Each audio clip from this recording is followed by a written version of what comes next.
Hello and welcome. Welcome to Dragon the Maya. Yay! What is Dragon the Maya? You may ask. Well, it's Dungeons and Dragons, or more specifically, a group of people playing Dungeons and Dragons.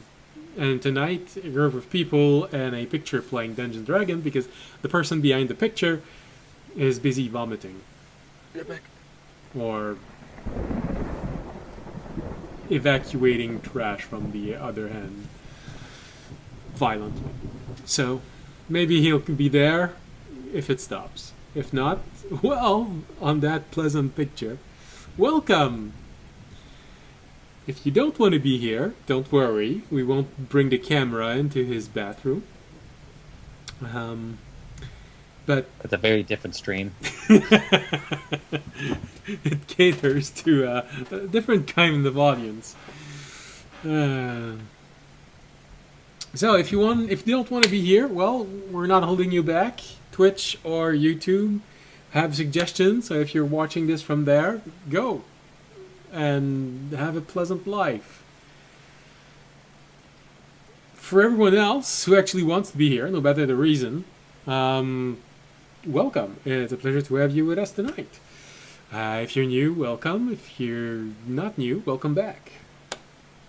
For those who are new, the thunderstorm in the background is not outside, it's actually in ambiance. And you can get those at Ambient Mixer. The information is below. And if you like world map, it's Dungeon Draft, it's a Wonder Draft, and if you like battle maps, it's Dungeon Alchemist. And that is it for publicity. Now,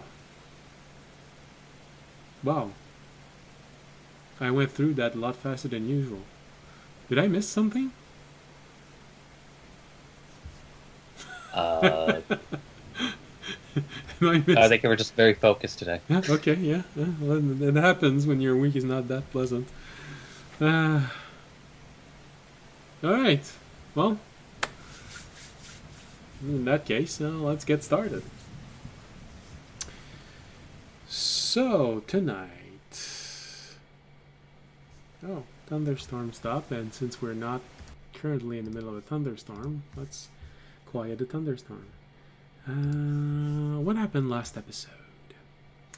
So, last episode, the party met the family members of our arcane construct, Fisher, which were absent since their arrival. With all the presentation made, our party took all the supplies they needed for the last leg of their journey and left in the early morning. Unfortunately, having forgotten the train's engine needed to be warmed up before being fully operational, the party was faced with an undead swarm, which cornered them in the cabin of their train. They narrowly escaped the situation Sorry, let's try that phrase again. They narrowly escaped the situation, and their journey did not end there in a very cinematic last stand fashion, as they were able to push back the zombies pushing on the doors. Hey, someone's worried about being killed tonight. Thank you for resubbing.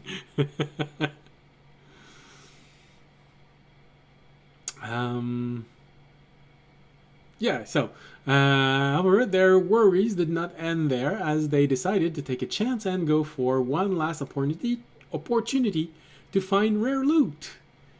On their way, their train was targeted by a row of arcane ballistas, and some party members started to reconsider the life decisions they'd made in the past few days.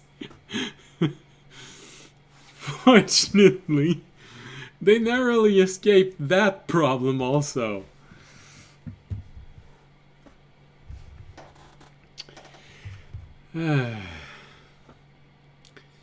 But the train was heavily damaged, and because of that, heavy repairs will be needed. And that's probably why Fisher is having toilet problem right now, because, he's going to be repairing a train. And it didn't happen the other way around, of course not. So, with Fisher taking a few hours to evaluate the train properly, to figure out what. Oh, damn! We were supposed to start with Fisher deciding how he was going to handle this. Oh, okay. Well, that's I forgot about that point. So, and apparently Tobiashi's gone into his hammock because he's gone. He's not there. I saw him leave the screen and he never came back. The zombies ate him. So apparently we're left with the two followers of the dragon. As I said, more loot for the rest of us. Yeah. More loot for the dragon. Yeah, and dragon loves loot. Alright. So, with Fisher evaluating this, trying to figure out what is the best way to handle this.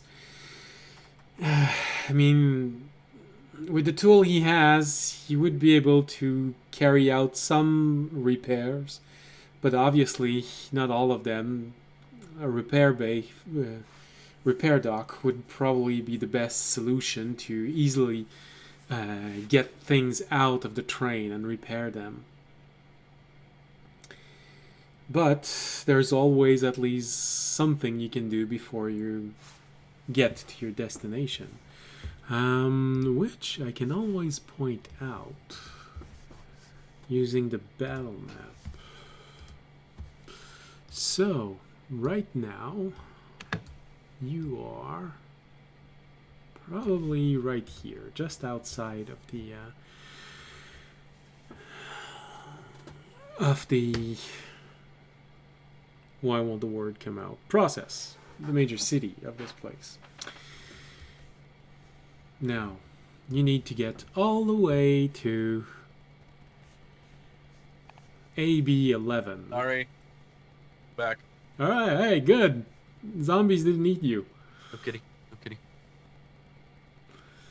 We're getting worried that zombies may have gotten you. Yeah, sponsored by Chicken and Potatoes. That's what I was getting. Okay, that's a good sponsor. You're forgiven. Okay.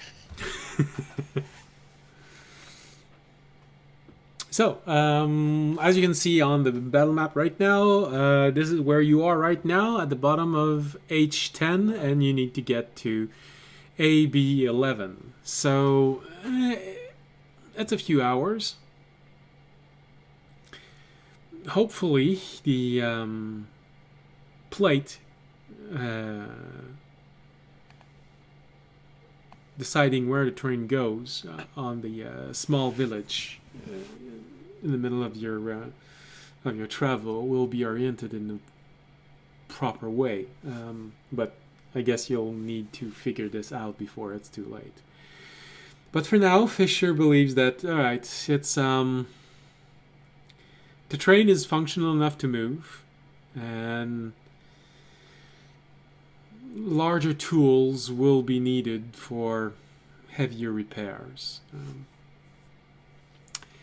So he just makes a few quick repairs, and after an hour, time has come to start moving again. Now, I believe we said that it was 3 hours, another 3 hours. You are reaching the end of the day, so since Fisher is not there, I'm going to ask the remaining players who are there tonight, how do you want to proceed? You only have a few hours, maybe not a few hours, maybe just an hour of light left. And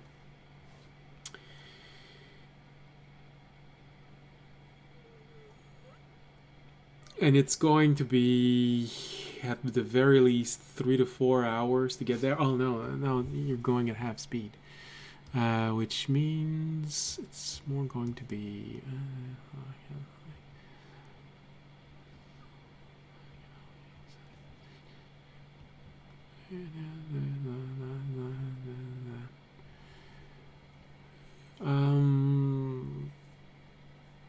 56 miles.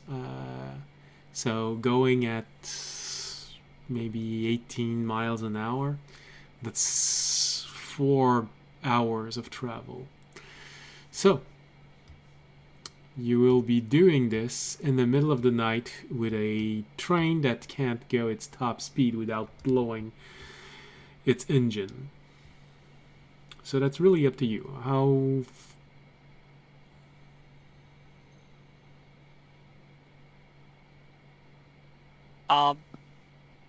I mean, I was thinking we just get to like, a little ways outside the town, and then, well, Fisher holds down the train. Remy, a couple of us can go scout out the town, see where we might be able to, see if we can dock the train for repairs in the train yard, or if it's too overrun by So zombies. you want to do that tonight instead of waiting till the morning? I don't feel safe staying here. Yeah, well, and I think resting. moving's better, because I Yeah. don't think we can, sitting in a place is, moving, even half speed, we're stop running zombies easily, so. If we could move half speed and get there by the end of a long rest, that'd be perfect. Well, then we cut to a quarter speed. Right? If You you could want to be cut like- to a quarter speed, I mean, if you want to, we can cut it down to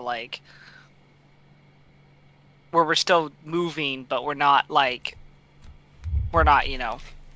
and where we get there right as morning hits. 56. Yeah. A little bit out of town. Yeah, if you slow down to, like Audin said, a quarter speed, you'd get right in front of your last destination after 8 hours. By going at 8 miles an hour, it's still a lot faster than on foot, and you're always You're going moving. while we're sleeping. You'd have to scout out at midpoint, because there is a point there that you need to make sure that the track inside of it are properly aligned. Okay. Well, we could, since I'm Remy assuming has- that we're going to be taking a watch, like taking turns taking a watch, even if we're on the train. Well, because that would work, right? Well, because Fisher has a sentry rest and you're moving on a rail, he can take his sentry rest in front of the engine while looking outside and just moving slowly forward.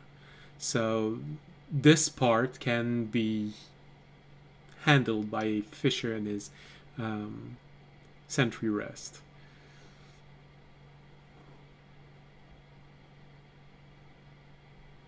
I mean, that sounds good for me. Who will wake up halfway through to make sure we're going the right way? Oh, he can easily wake you up. Yeah, Fisher can Okay. tell if we're going the right way. Okay. He's not. Yeah, let's do that. Sentry rest, you're not completely unconscious. Yeah, I think going slow enough until it's morning when we get right, like not right outside town, a little ways outside of town would be good. All right, so remember that if you have to start casting a spell, that will interrupt your sleep. So if you want to scout out the village in the middle, you'd have to have something already present if you don't want to cancel your sleep.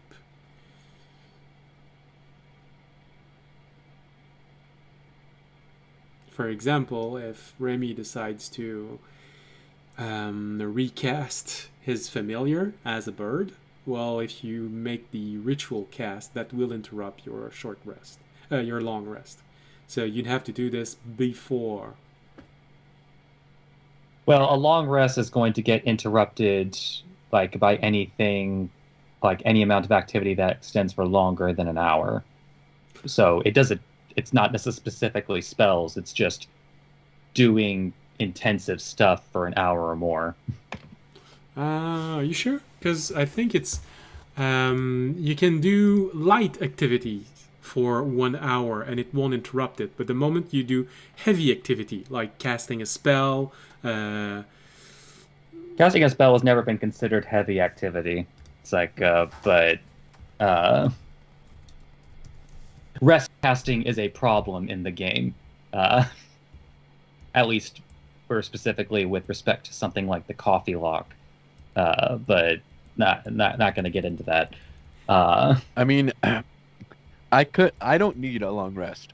I don't have anything. Well, I mean, I have to get some sleep, but I don't have anything that I need. I also don't need a long rest. So like I could stay up and then scout out the town that we have to pass through. Who needs a long rest? Well, you all need a long rest. If Well, you we don't need want one to so we don't get accumulate exhaustion. fatigue. Yeah. Exhaustion, yeah. I mean, But- honestly, because if we're going to be sneaking around, like even though like a fisher will not be participating in it, if I have to choose between like casting the stealth spell and not casting it, I think you guys know where I myself Yep. am going to lie on. Hmm. Well, I was just making the point because if you want to use your familiar to scout out that point, make sure that the rail are properly aligned, you can. But if you're going to change its shape, then that means you have to recast it, which would interrupt your sleep. That's what I was getting at.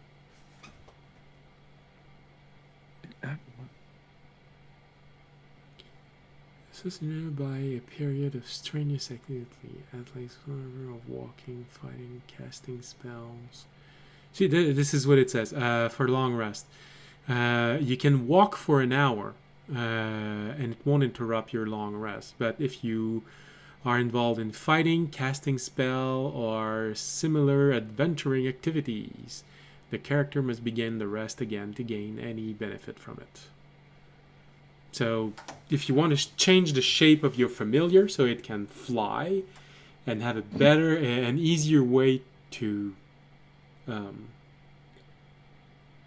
scout out the area, then you'd have to change the shape before you go to bed.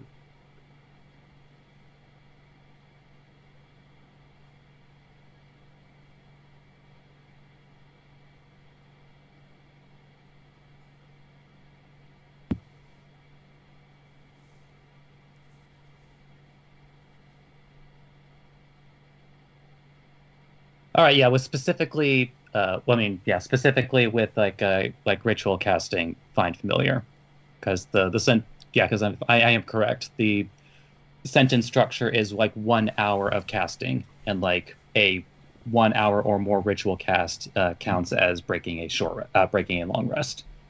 Well, the way I'm reading this is an hour of walking, because you can't fight for an hour. Actually, you can. We literally have almost been in a situation like that in a siege situation. It could have lasted for an extended period of time. That's what that sentence is getting at. In case you're doing all of those things for an extended period of time, regardless of whether fighting is actual like initiative combat or fighting as in, hey, this is a bunch of stuff that's happening that you're doing for an hour. All right. Well, But you are at least correct though that because ritual casting Find Familiar is the only way that Remy knows how to cast Find Familiar. No matter what, it's going to require an hour and 10 minutes of casting in order to change shape. Since Remy can't cast that spell any more quickly. all right. So, are you still doing this like this? We start the train 8 miles an hour right now, and when you get there, you figure it out. You'll have an hour to figure things out. Okay. Okay. So, slowly, the train starts up, and it's the slowest train you've ever been on. It's moving at such a slow pace that you actually have time to watch the scenery outside. Although you can't see much. To your right, it's mostly rolling hills and few undeads moving about. You see a large swarm in the distance, but they're not moving in your direction. To your left, you can see a forest there. A lot of dead trees. Because of how close you are to winter, it's a bit harder to tell between dead trees and trees that are just sleeping. Lots of pines.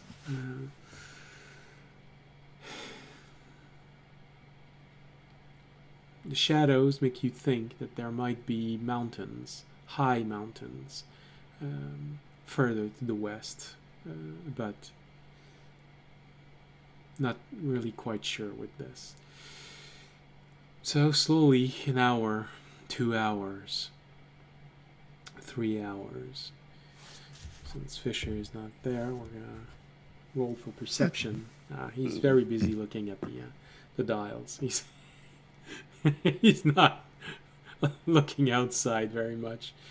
So there is a point where if one of you is awake, you're just gonna feel the train go. Oh, that was a big undead. But nothing bad happens. The train easily plows through anything that's there. 8 miles an hour is still relatively fast.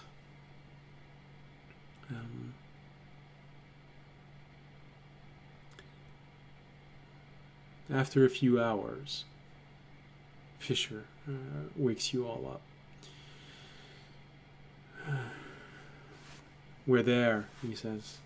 And outside you see, because of the light of the train, you see that a wall.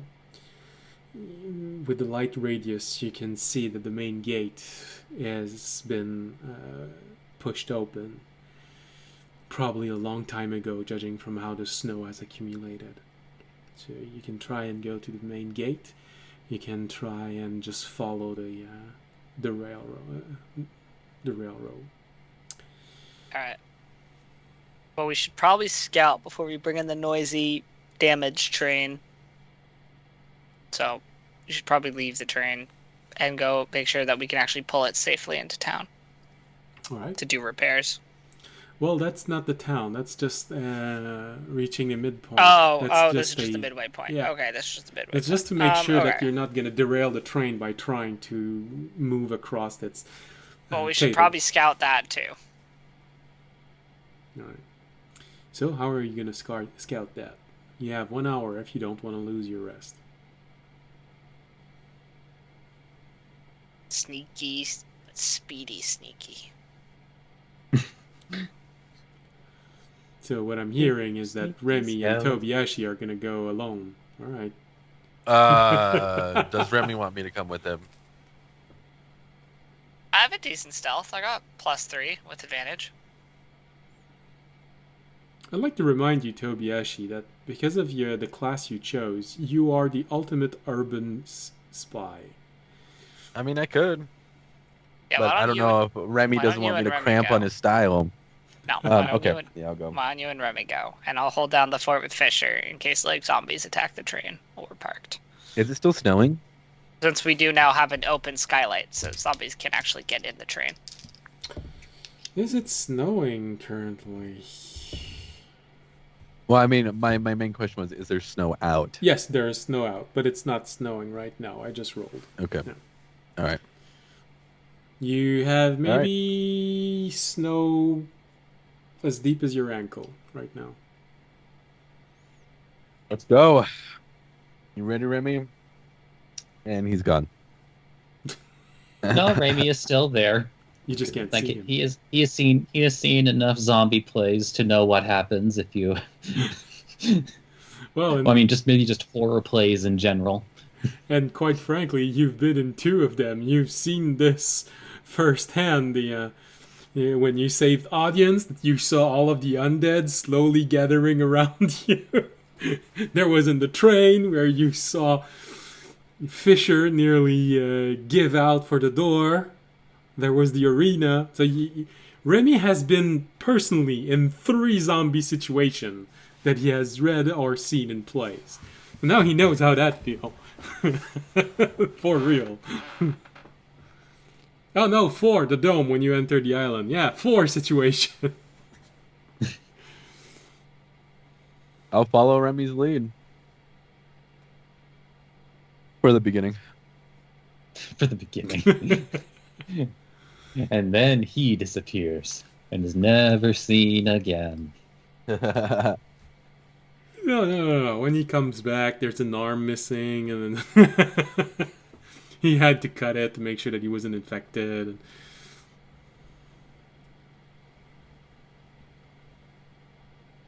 All right.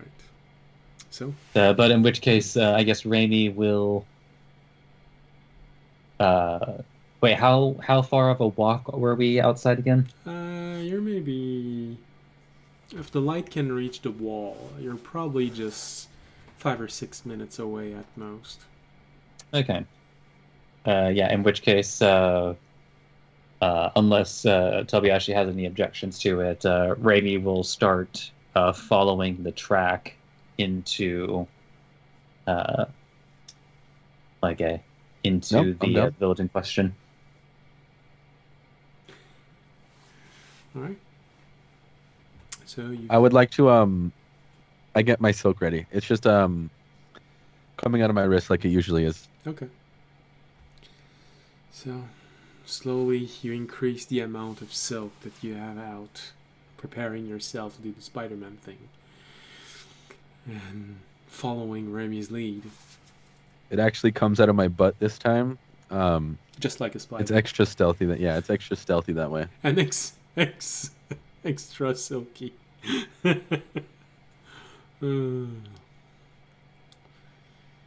Alright, so you easily make your way all the way there. And if you would like to roll a stealth roll, I will tell you if you draw in a lot of people with you or not. So since we're going together, can I assist Remy or do I have to roll my own? No, you're going together, so you're gonna roll Okay. also. All right.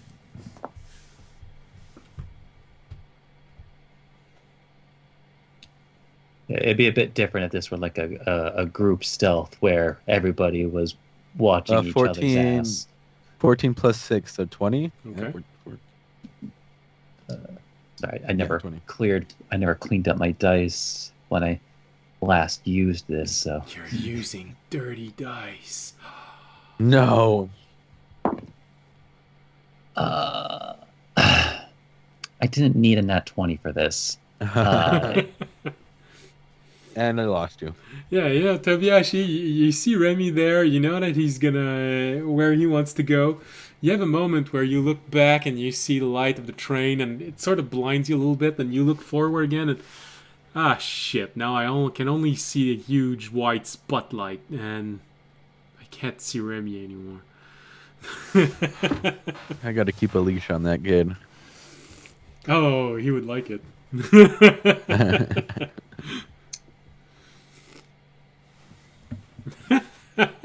No, sorry. Remy might not. I think Zachary would. Well, it depends on who's holding the leash. Yeah. Always. All right.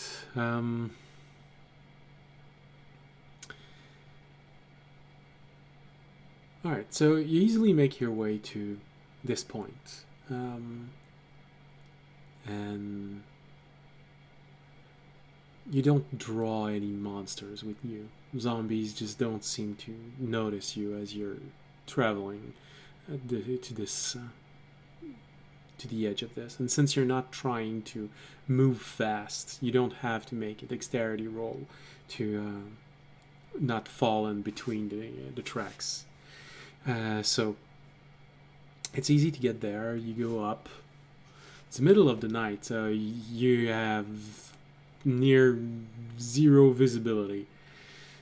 Only the light from the train, which is just giving you a little bit of light where you are right now, enough that you can make out the different shapes around you, not make out period. Oh my god, look at the lights. The stars underneath the sky. There are no stars in this place, remember? There's just the mist everywhere. Always. But all the actually, time. if you're starting to see like spots when you shouldn't be, Tobiyashi, you might need to see you might need to see your eye doctor, because that might be the initial signs of an eye disease like glaucoma. Oh God. Well, Well, fortunately, audience can cure that because he can cure disease. that is true. Hey, magic changes a lot of things. If we had magic here, whew, hey, medical science would change drastically. Look, one of my characters, an ongoing joke whenever they're in a game, is that they visited the cleric so much for getting rid of their STDs that their blood is actually too clean. Vinny?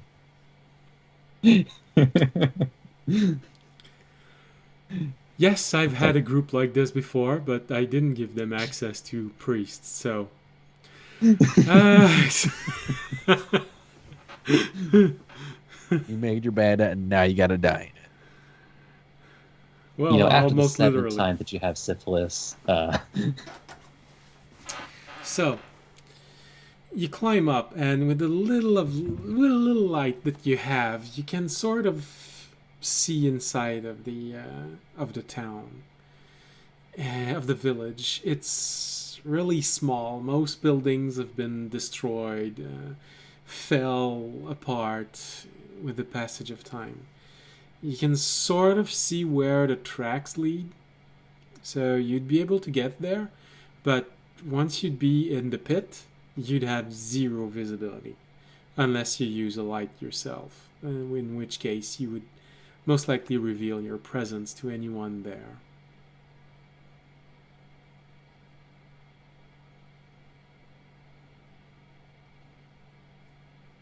Hey, that's rare. I have a group with no one that has dark vision. Damn, I didn't think about that. I gotta get that added to my mask. I mean, don't get me wrong. Like, Raimi can't do dark vision, but the best he can do is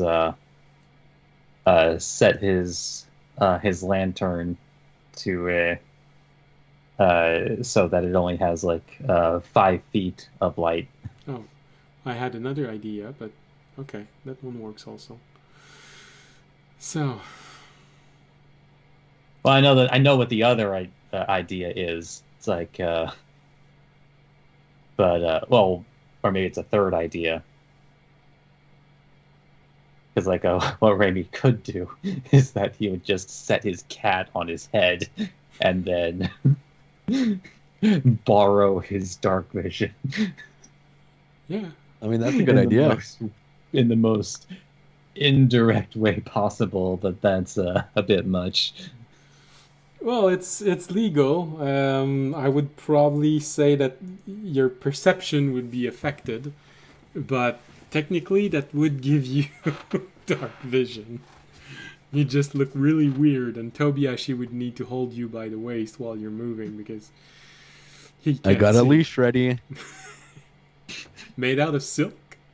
Yep.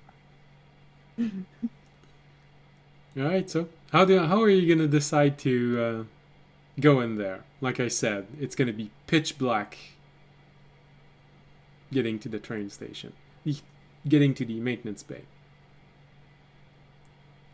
I'd like to use a key point to enhance my eyesight, so I can now see. No, I'm kidding. That's actually a nice idea to add to the character. That'd at be a one nice point, idea, but- yeah. They don't want to give monks good things. Let's keep going. I think, at least to minimize exposure, Raimi won't follow the track directly, but what he will do is that he will essentially try to follow the track while also using the cover of buildings adjacent or nearly adjacent to the track in order to limit the amount of light exposure that he is giving to their traveling route. All right. And as the light slowly dies off, what are you going to do when you find yourself in pitch darkness? Pitch Well, black. that's what I'm saying is that like once he is in that pitch darkness, then he's going to use the lower light setting of his lantern and start using the buildings to sort of like he'll still be able to light his way, but that light won't just be like a beacon for anything that has like that could possibly have sight on it. Okay. By just looking down the street, you know. All right. So you start moving in. Maybe 1 or 2 minutes later, Remy would have to take his lantern out, and you'd have to start doing that strategy that you just gave. Since you are changing some factors, I would ask you to re-roll stealth. Me too? Yeah. Factors have been changed. At least if you want to follow Remy and not bump into everything in the dark. If you want to keep going in complete darkness, Tobiyashi, that's fine. You can...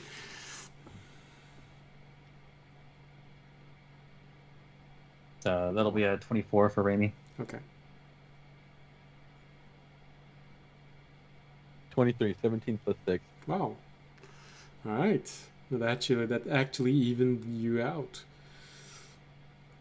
You know, there's something about this Tobiyashi that feels oddly familiar. Like every time you went to steal snacks in the monastery. In the middle of the night when you were trying to get to the food reserves, walking between in the hallways, trying not to get seen by the monks there praying or doing light stuff. So it's and, you know, since you didn't have toasters, you know, you had to take like some like the day old bread so you could do your anime girl running to class with toast in her mouth scene. It wasn't actually toast, just really dry bread.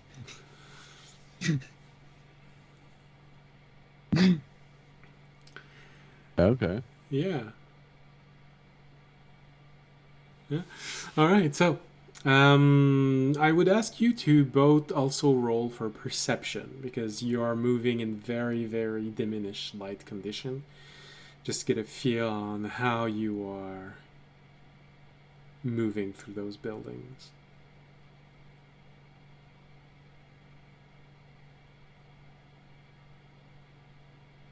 The perception? Yeah. So for me, that will be a 25. Okay. Can we just use my passive perception? Because I got. I always take into consideration your passive perception when you roll, unless you roll. I got a natural 7. one. All right. So you're not doing too well, but I'm still taking into consideration your passive perception. So, mainly for you, Tobiyashi, although it feels familiar, you know, moving through those streets feels like you're back at home.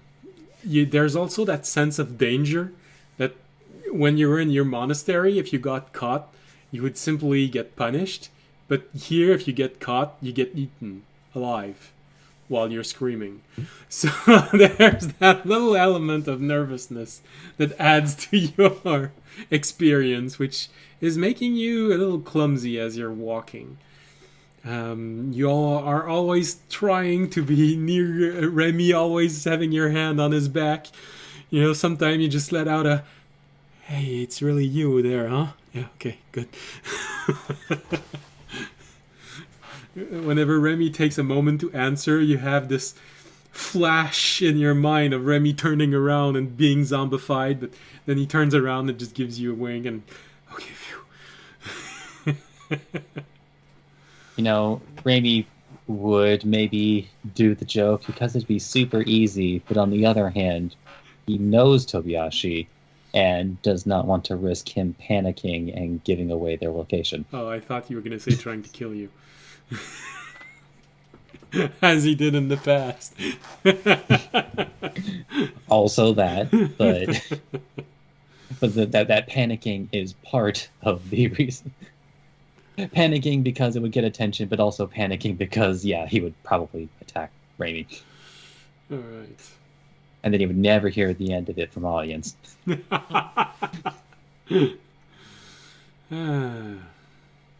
Valen V's there. Hello.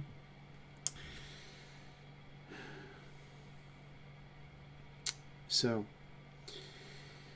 start moving forward as quietly as you can. Remy, there's something exciting for you, moving in this low light, but also with light that just flares out just a few feet in front of you. The reflection is enough to help you see the contrast of buildings. And having looked through your cat's eyes, there's a moment where he said, "Oh yeah, it feels a little bit how he sees.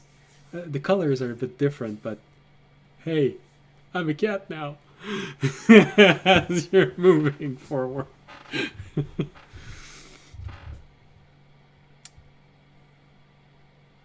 Sorry. No, that's okay. Just don't do it again. I'm sorry. I'll pee myself next time. I'll pee myself next time. Don't do it. Okay. I'm sorry. It's a joke that someone kept doing while I was in high school, and every time you said sorry, okay, that's okay. Just don't do it again. Just don't do it again. Slowly pulls out the knife. So, you're managing this fairly well. There are a few moments where you realize that Tobiashi may be drawing some attention, but between your two stealth roll, it's not enough to gather a crowd. You look back and you see that there's a zombie where you used to be, but that's about it. He doesn't seem to have seen you or noticed you. And it's mostly because Tobiashi is dragging his feet in the snow, and because of that, he can't see when there's a rock, and sometimes just goes.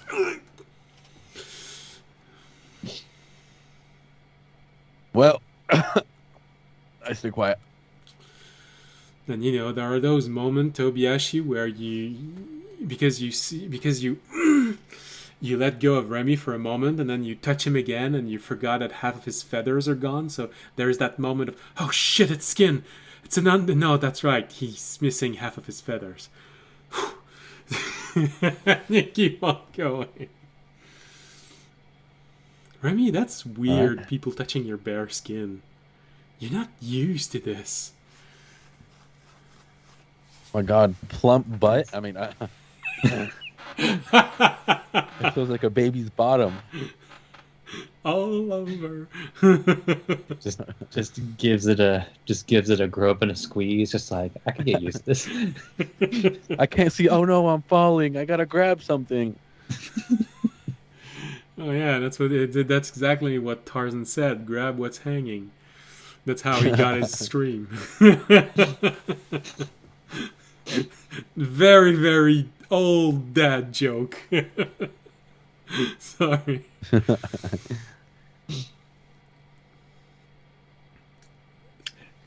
That's saying nothing of George of the Jungle. Watch out for that tree.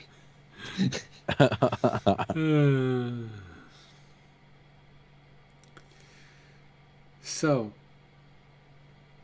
you managed to find your way all the way there, to this little yard. There's nothing hiding you when you get there. You have this good maybe 70 or 80 feet that you need to run, or walk, depending on what you want to do. But there's nothing there covering you, and no light. So you can just keep on going like this, or you can change your strategy.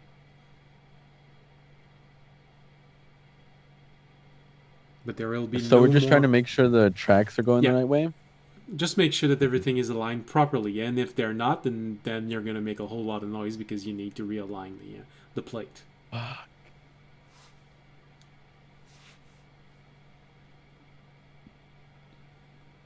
sorry. Where did you say there was no light apart from what we already knew? Or So there's no light where you want to go, but there's no building covering you.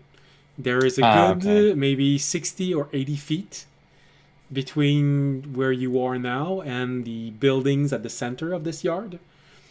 So you have a large portion to cover with nothing covering the light of your lantern in any way.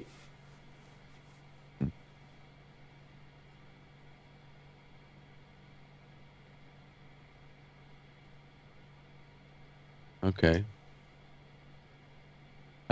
It's super dumb, but if we're going for lower risk, You take George's staff and you catapult your cat? No, sorry. I hope I have made it Catapult. clear that that unlike what I'm going to say, like most wizards in arguably any D&D universe, like Rainey actually cares about the safety of his familiar, no matter how easily replaceable the body of that familiar is. The injuries go away, but the mental scars never do. Yeah. So, But Rainey is going to do the super silly thing of bringing back out his familiar. The one thing I forgot to pack going into my new place was my bell, so don't have that prepared on me right now. But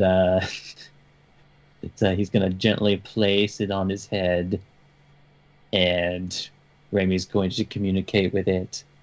Guide. All right. So you cover your lantern completely, put the cat on your head, and you start moving forward, one step at a time.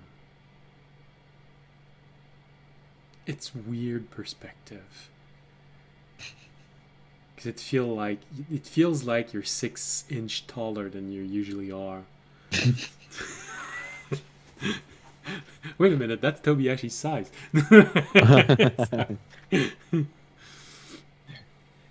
Turns his head at one point, now eye to eye with Tobiashi. And Tobiashi can at least see the eyes because that's just that's just how cat eyes work. You just see those two dots turning around and looking at you. Oh, cute. I got a pet. No, I'm kidding. I just look at the cat like.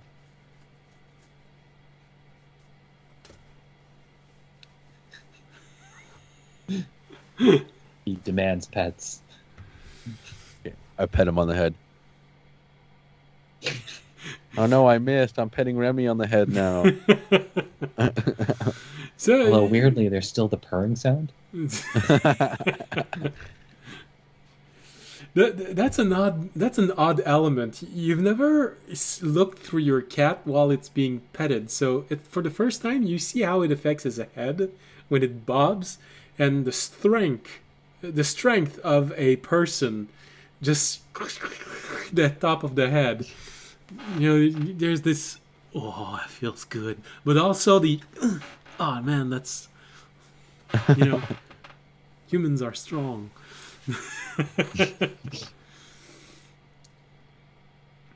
So you move forward, still quietly. You haven't done anything that warrants a new check. You just poofed your cat out and put it on your head.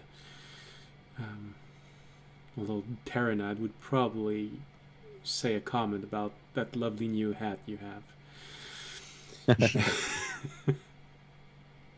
Maybe we should add that to your picture from now on. Your cat is on your head. So, you move. I mean, the real question is, is it better than Fisher's hat? Arguments can be made on both sides. Gary would say so. Well, Woody, You know, because Wait, Remy would be Terranad? adding. No, sorry, Terranad. Okay, because Terry would just think that Oh, I know Remy has Terranad, added yeah. another weaponed creature on his head. So,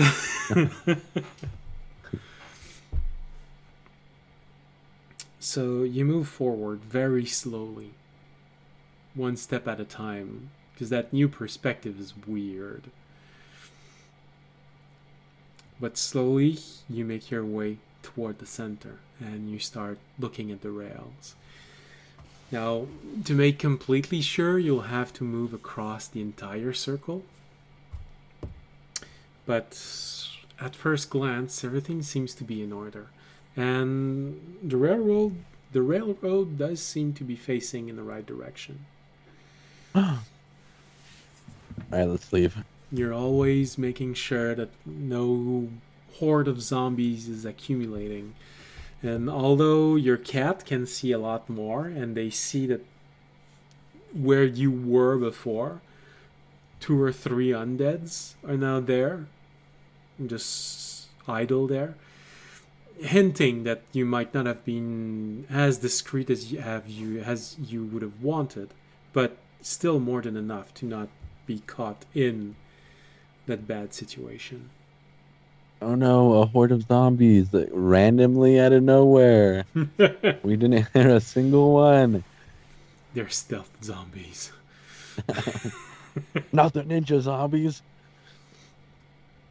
You know, in The Walking Dead, it feels like they're always getting surprised by zombies. So it's a thing, stealth zombies. Hey guys, let's go into this abandoned building where there seems to be absolutely nothing in there.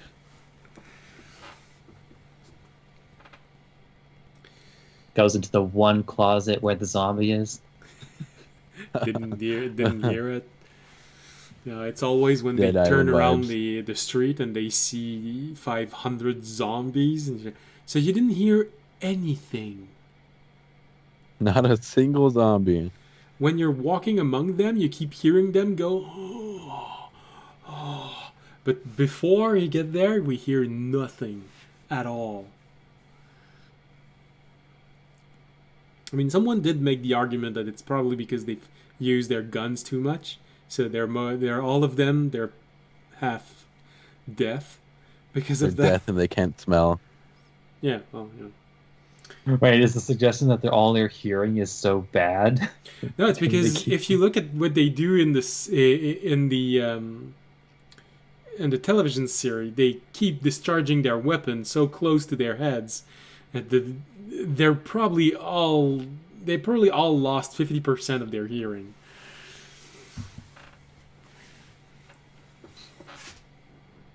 Well, and all of and every time we think that they're whispering in the show, they're actually like yelling. Yeah. It's like, okay, everybody, be quiet. We don't want the zombies to hear us. We need a meme that says how you think it is and how it really is. We need to be quiet. How it really is. We need to be quiet. That is true. All right, so you keep moving forward, and you're walking across this huge plate. You're being very careful because you know that they're not necessarily full plates. So just moving one step at a time, crossing the plate, making sure that everything is aligned properly.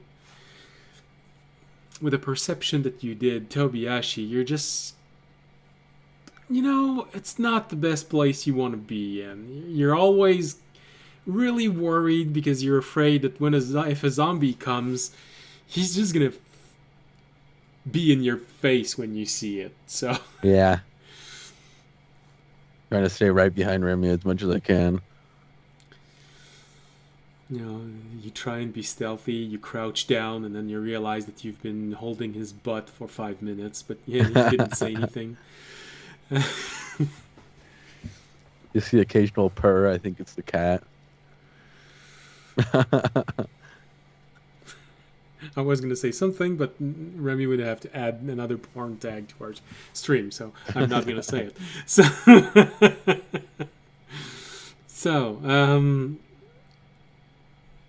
slowly you make your way across.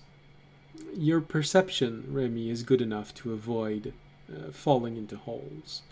You do see a few moments where the snow simply just caves in and there is a large hole that reveals itself, but you were careful enough not to step in it.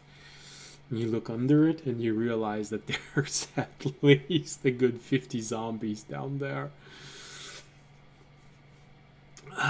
The snow that just fell on their heads sort of making them react, just look up.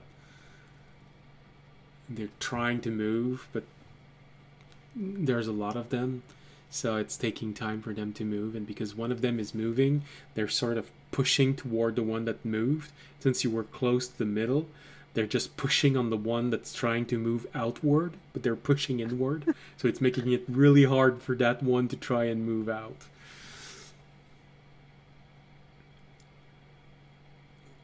After a few more moments, maybe another 2 or 3 minutes, you come to the conclusion that the rail are properly aligned. There shouldn't be any problem, and it's a pretty straight track on the plate, so you won't even need to slow down, which is a good thing. So you can now start moving back. Raimi, since Tobiyashi can't quite see, will just like take Tobiyashi's hand, put it onto his other taloned hand, and then like move the fingers up until hopefully Tobiyashi can realize he's giving the talon up position. I think I'd notice eventually. You know, it's sort of weird. He takes your hand really low, and you start feeling him rubbing on something that feels a little scaly, and then eventually it goes up, and there's this moment where you're scared that he's actually making you touch something else, and then you realize that there's something pointy at the end, and you're like, oh, okay, it's a thumbs up. What was I getting myself signed into?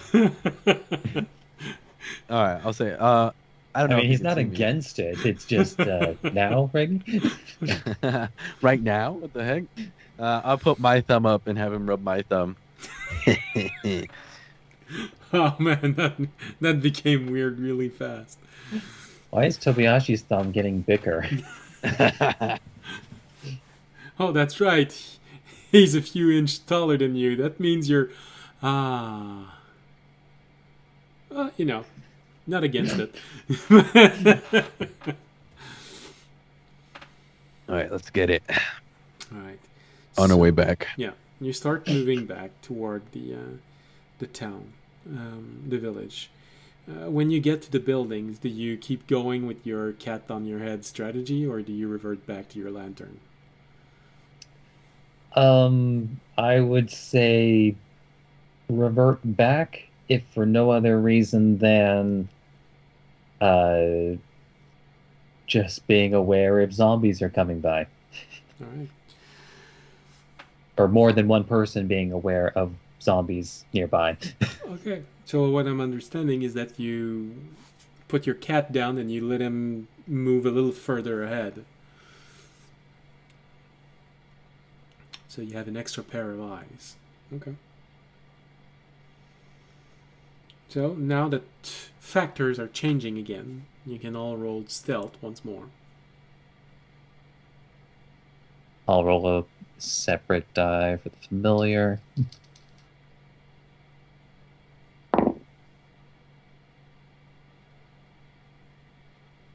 $17. 11 plus 6. Okay. I guess it didn't matter because they wound up being the same die. I just need to remind myself what the bonus is for cats. I think their stealth is a +3. Pretty sure. Not 3. It's somewhere in there. Hold on. Doop, I think doop. I have it here. Oh no, it's +4. Okay. So Raimi gets a 28 and the cat gets a 21. I rolled 2 17s on d20s. That's a pretty good roll. Yeah, that's why I was saying like it doesn't matter. So, you I mean, it matters because the bonuses are different, but you know what I mean. you start moving forward, and Tobiyashi, even though Remy is using his lantern, it's hard to follow him. He's that good. Even with a little bit of light, there are a few moments where you had to rely on the fact that you saw a glimmer of light in front of you more than you saw Mhm. Remy. Okay. All right. Remy, maybe you can roll perception for your cat as well as yourself. Okay, good.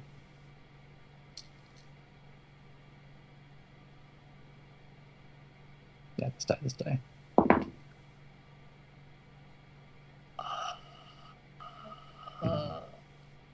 Okay. Yeah, I think the cat rolled higher than me.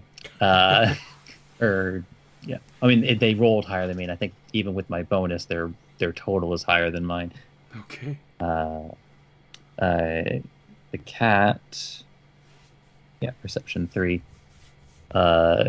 He gets 18, and Raimi only gets a 13. Wow. Okay. Raimi got a 4, Wow. but then the cat got a 15. All right. Well, you're moving forward, and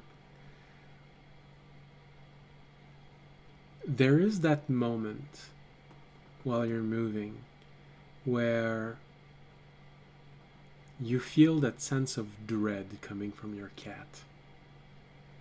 And sort of that moment where it sounds like he's saying, "Don't move."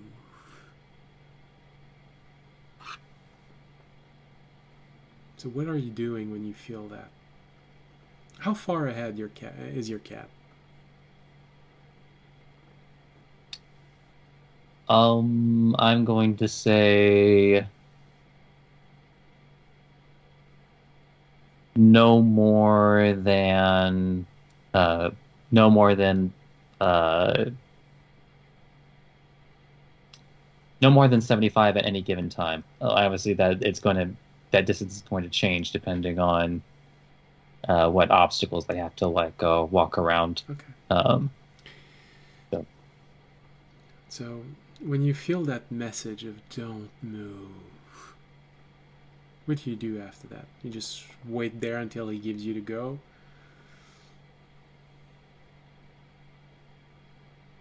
I guess since Rami is close enough, like he'll just briefly tug on Tobiyashi, uh, give him the talon up to beak motion, and then Rami will actually briefly go into vision of his cat just to see what he is seeing.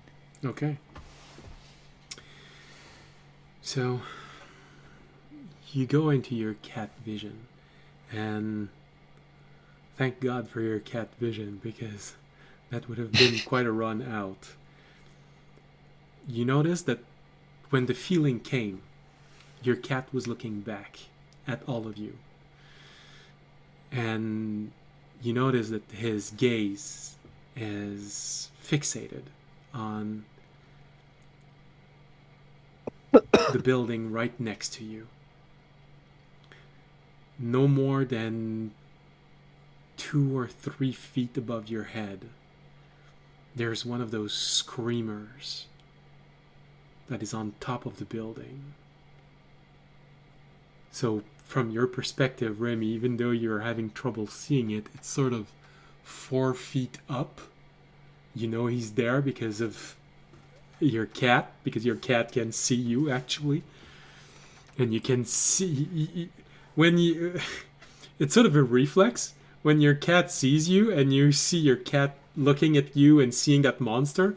You have that reflex of looking up, so you see yourself looking up through your cat's eye. And you'd see that screaming zombie, those that can run, that's just 4 feet above you, just going.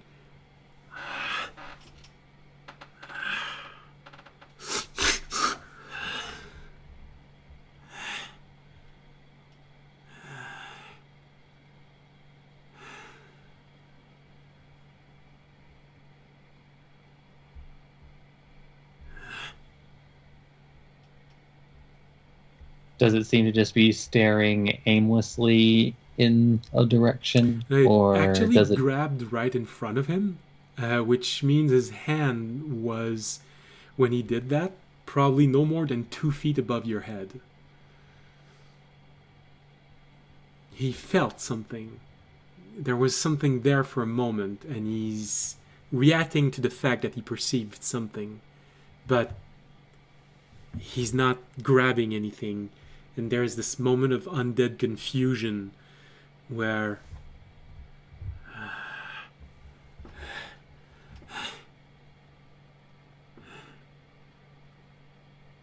he remains vigilant.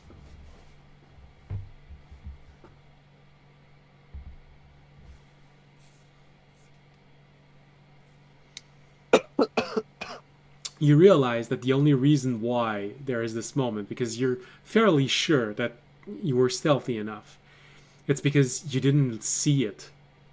It was too well hidden, and you passed so close to it that it affected your ability to completely stealth yourself from it. Maybe your scent, maybe the crunch in the snow, but something alerted it to it. But your stealth was good enough that it didn't just lash out and jump at you, but thanks to your cat's perception, you know that right now you are in severe danger of being detected.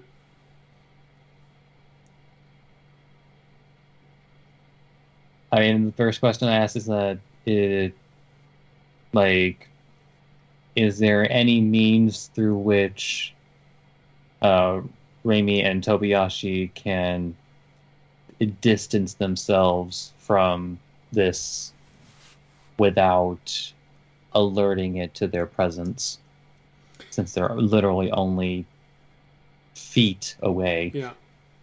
In D&D term, you're in the same square. Just upward.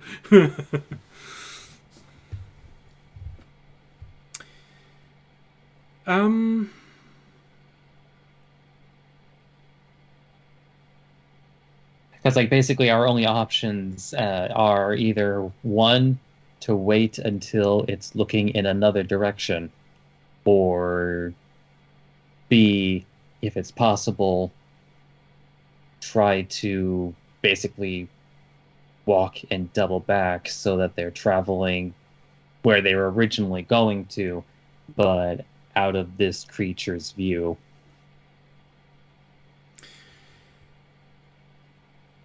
Well, I'd say there's probably a third option, and that would be to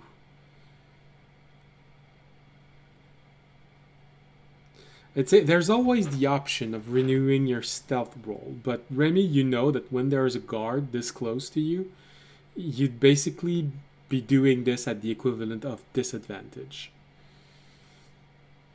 And since a zombie would probably rely more on scent and hearing than eyes, you're pretty sure it's going to be as hard as that. His ability to perceive you has been boosted a lot because of how close you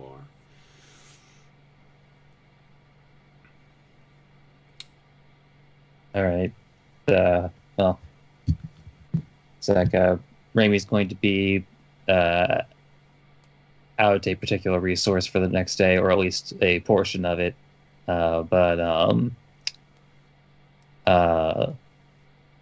So Raimi is going to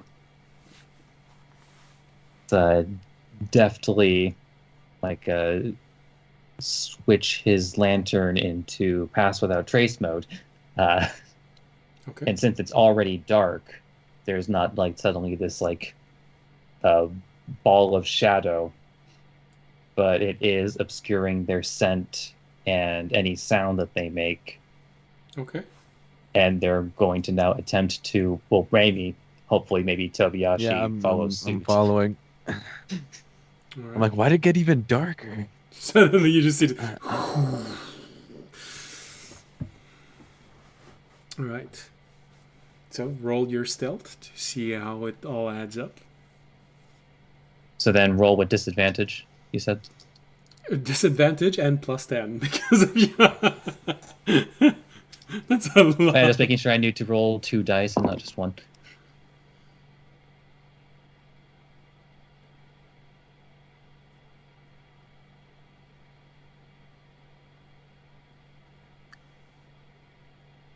Okay, so the disadvantage gave me a 5 on the die, but then we add 21.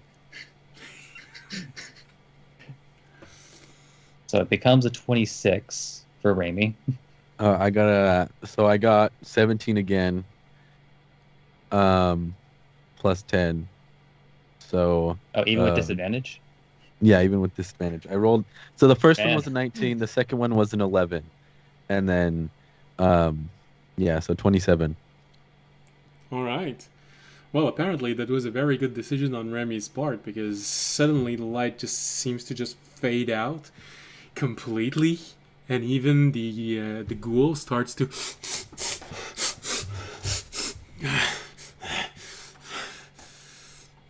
so like a creature that just lost the track of the scent of what it was tracking. But fortunately, Remy, your cat, is inside of the field, so he can see properly and can assist you in moving properly. You manage to walk out of this, preventing this chain reaction of screaming and zombies arriving everywhere while trying to make your way in an abandoned village. All right. You manage to make your way out of the village without any further incident. See how good this is? I planned on making a trap when you were coming back, and because of your cat, you managed to avoid it. Let's go, cat for the win. Your cat might have saved your life. Might. Incidentally, it's like if anybody out there has undervalued the like having like access to dark vision, fuck you.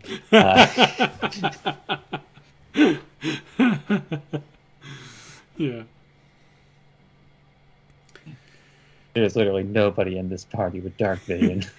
That's why I realized earlier on. Oh shit! No one has dark vision. Okay.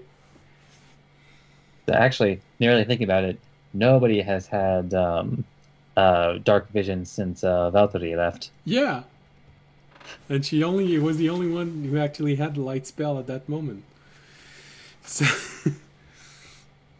all right. No, it was Fisher. She doesn't have light because she was a druid. Yeah, she had fire. All right. Well, I thought. Wait, I'm sorry. Wasn't she also a tiefling? Yes. Yeah. Okay, just making sure I wasn't forgetting that detail. Don't get me wrong. It's like not that it matters now, but No. No, I mean, on top of that, she was the only one who could produce light. So she was the only one who didn't need it, but the only one who could. That's what I meant.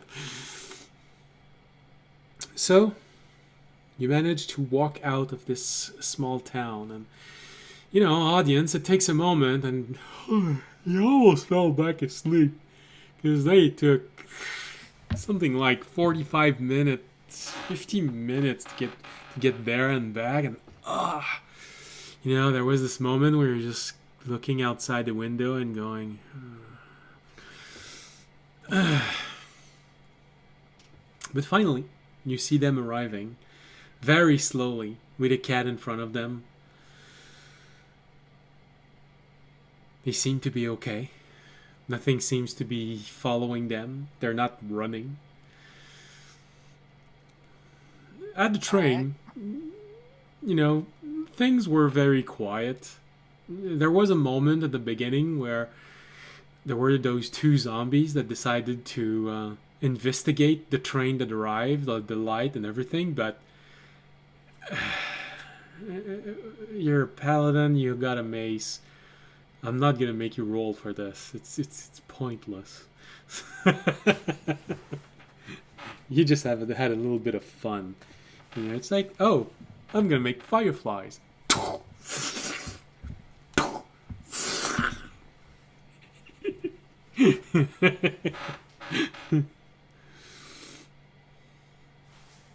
I mean, you know that they're not a threat unless there's a horde of them around you, because they're very grabby.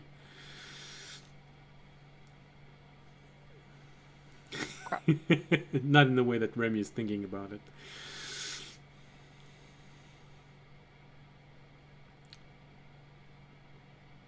But hey, if they ever actually do manage to swarm you, you know that these zombies actively try to restrain you. And once you're restrained, defending yourself becomes a very different issue. All right, I'll ask them when they get back. I'll be like, all right, is it going to be difficult or hard to turn the wheel? I have no idea. I didn't see shit. Okay, well, that's not very helpful. Remy? So Remy gives a thumbs up. All All right. clear, boss. All clear. All right, sweet. Fisher, let's roll out. All right. The train starts once again and going in this little village at 8 miles an hour. Zombies are trying to react. There is this one screamer that eventually tries to move forward and gives chase to the train, but 8 miles an hour, it's nearly the same speed as it's going. So just when Fisher noticed this, he just accelerate maybe 1 or 2 miles an hour, and then you see the zombie slowly falling behind and not being able to chase you. Although the fact that it was screaming did draw a lot of attention, but it's several hours until you get to where you need to be going, so it's not a real problem. As the train speeds ahead, we just noticed that the zombie is raising both of its hands, and weirdly, it still has both of its middle fingers. That's the only fingers it has. Yeah, that's the only finger they have left.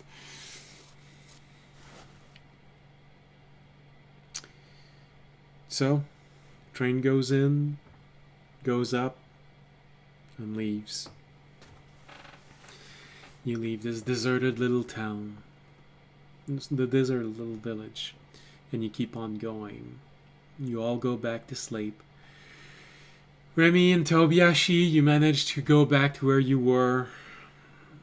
Tobiashi, it does take a little effort because you need to calm yourself down. There were, it was a little stressful. But a good 15 minutes of just, especially since you're a monk, you know how to meditate. Manage to push it out of your mind, focusing on Remy's smooth butt. I wonder what kind of moisturizer he uses. Well, what do you mean you wonder? You saw it. Someone gave him a jar. Yeah, this is developing to be quite the love triangle. And I'm not forcing anything. Or I guess maybe more like a love carrot. Because at least as far as I know, the Tobiashi and audience haven't expressed any feelings for each other. Yeah. It's a love pyramid. Alright. No, it's an umbrella. There's audience on one side, there's Remy there, and there's Tobiashi there. It's a love umbrella. And the one holding the umbrella is Fisher. See? Everyone's involved. Alright, you keep on moving for another 4 hours. Going back to sleep. In the first hours of morning, you all wake up. Fisher had his sentry rest. And you see, you see the ocean again. You are getting very close to the ocean. You can hear it, smell it in the air. There's something nice about this, moving away from the decay at all time. This little salt in the air feels like, when you think about it, feels like it would probably be very easy to cast a salt barrier around here, a salt ward. When you arrive near the town, the first thing you notice is the front gate has been completely pulled apart. Whomever was there all so long ago put up quite a resistance. But the town seems extremely quiet. You don't see any undead outside.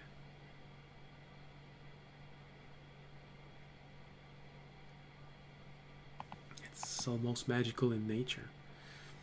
I feel like, okay, well,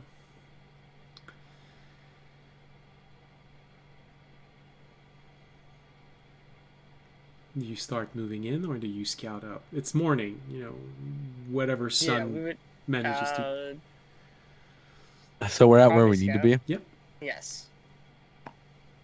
Yeah, let's go. We all go in this time? Yeah. I think so. Well, Fisher right. stays with the train.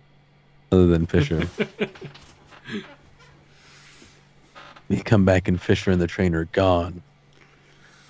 The only thing left is a toilet. I guess. Sorry. 2 questions. Yes. Did we finish a rest? And second, how long did that take? 4 to get hours, from- and yes, you finished your long rest.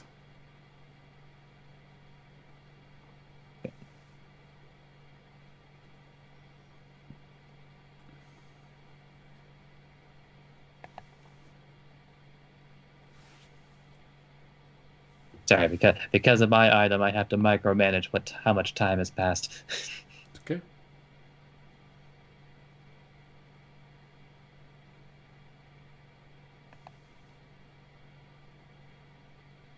But in which case,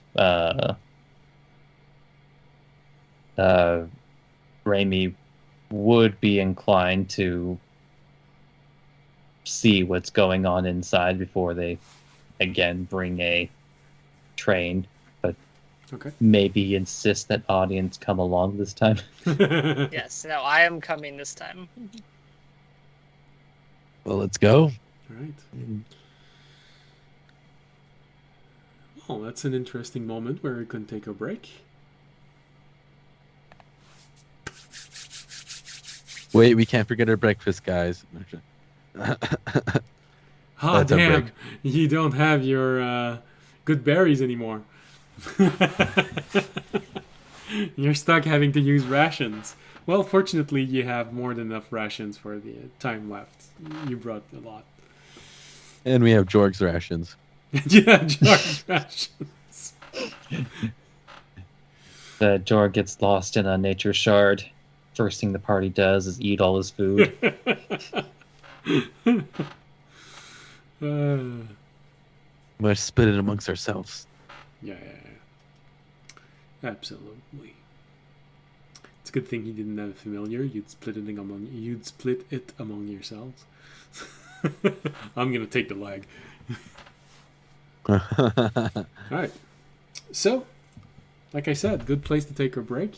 We usually take a break 10 minutes later, but it feels like it's a natural place. You're just about to enter into this town, so let's take a break there, so we don't have to split the exploration of this town in half.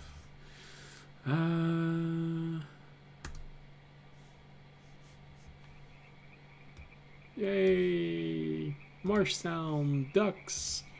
Hope you're happy, Valmy. Alright.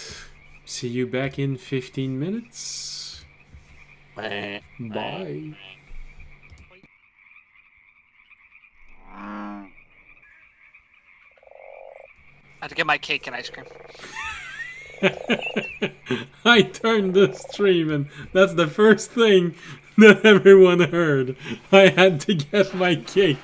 Like audience suddenly declared his need for cake and ice cream.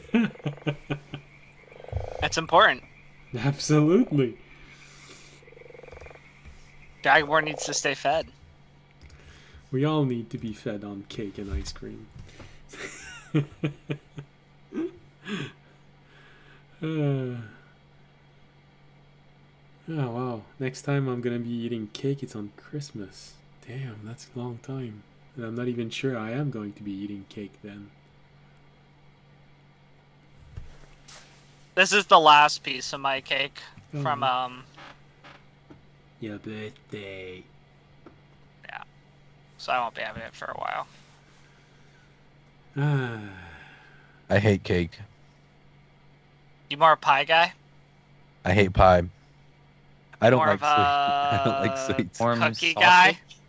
A cookie's good. I'll eat a cookie. Brownie's good. I guess it's technically cake, but Yeah, that's what I'm gonna say. What's your take on brownie cake? more like lemon bread. Oh yeah, that's Lemon good. bread? That's good. Tea cake? Like lemon tea cake? I don't think I've tried it. Lemon pie. Key lime pie? A pumpkin cake. Pumpkin cake? Carrot cake. Delicious. I like carrot Okay. cake also. Alright. So you slowly move to enter this abandoned town. The first thing you realize as you're entering, like I said, the gates were smashed in. It's not like other small villages that you've encountered. This one fortified itself and it endured for a while. And you can see it on the outside. The walls. A lot of the walls have scratch mark, deep scratch mark.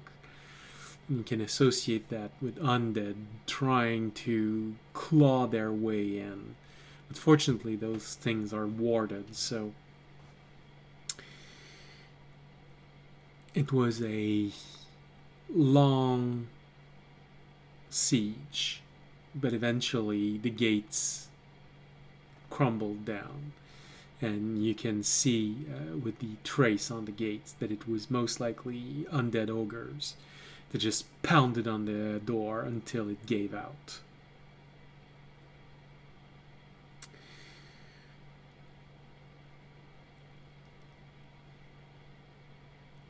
The moment you enter, you are faced with this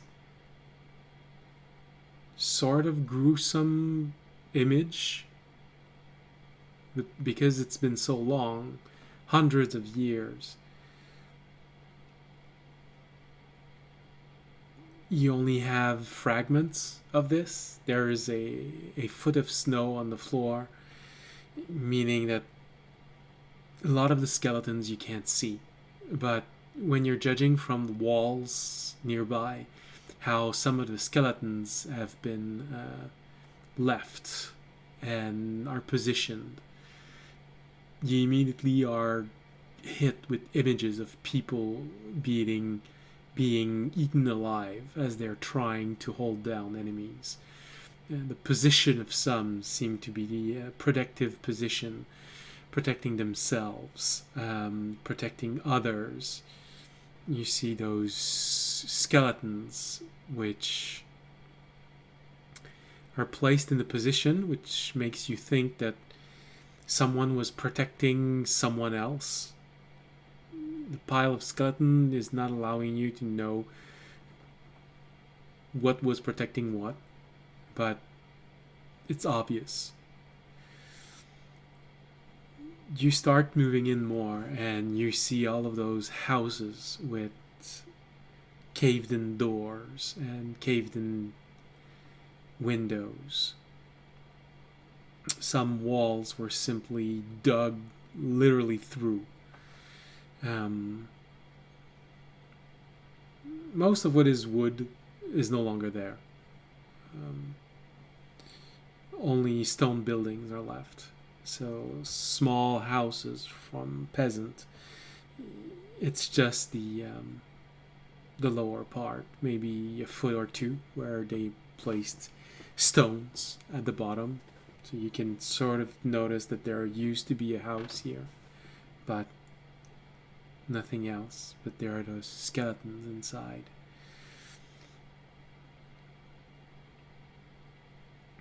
It's a bit eerie looking at what you can see from other buildings. As you're moving forward, you see a large building to your left. There's probably some sort of storage building, 2-story high.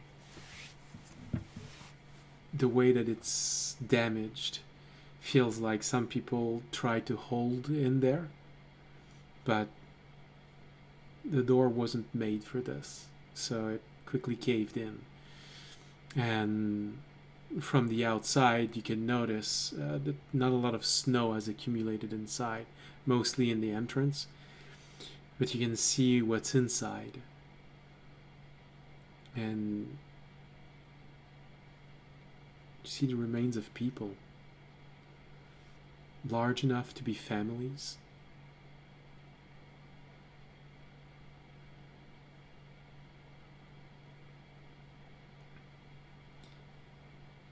Okay. I guess I would go in there first. All right.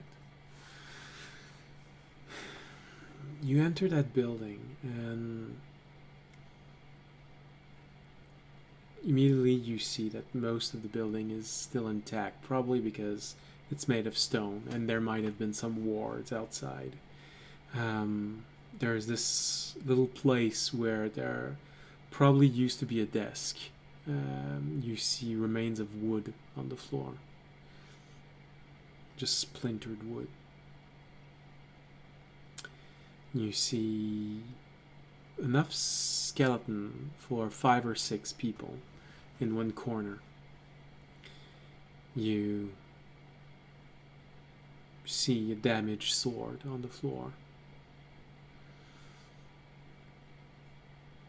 Several other skeletons moving in, falling, which you easily deduce that they might have been undead at one point, and those protecting themselves here managed to slay a few of them before they were overtaken. At the back of this little room, you see another door. It's easy to see that eventually the door gave out because it wasn't made for this. The little bits of wood still remaining of the door tells a tale of how the door was pushed apart. When you enter, you're greeted with an even greater number of skeleton. So you easily come to realize that this was where they held last in here. You easily find maybe 20 skulls. It's hard to tell which bone belongs to who, because it feels like a lot of them were pulled apart. You see bits and pieces of skeleton where there's nothing else. A few weapons, an empty crate. It was also pulled apart.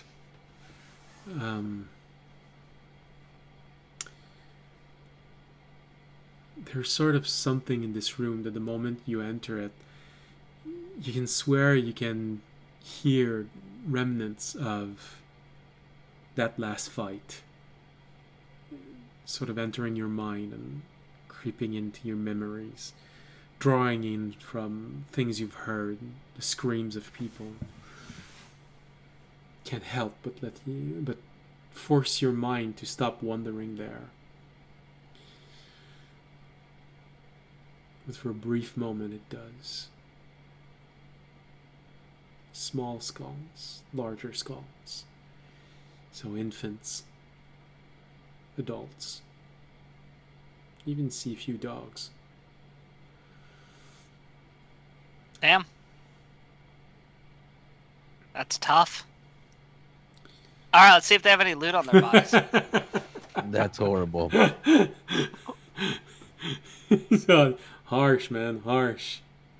Don't forget, check their pocket. Make sure. Check inside their skulls. Yeah. No.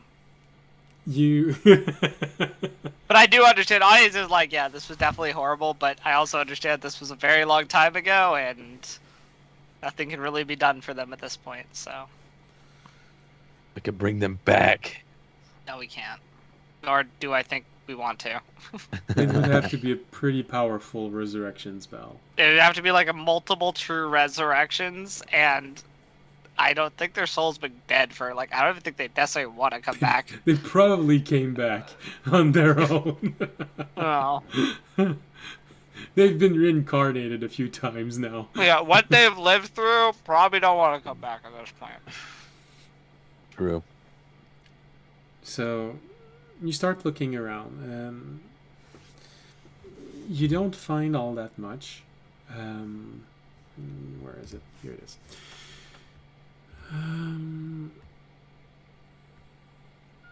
Well, they did this in a hurry. You find a little bit of money, a little bit of gold on the floor. Gold, silver, and copper. I'll tell you at the end of all of your search how much money you found, because just telling you, oh, you found 12 copper here and you found 18 copper, that's gonna be tiring real soon.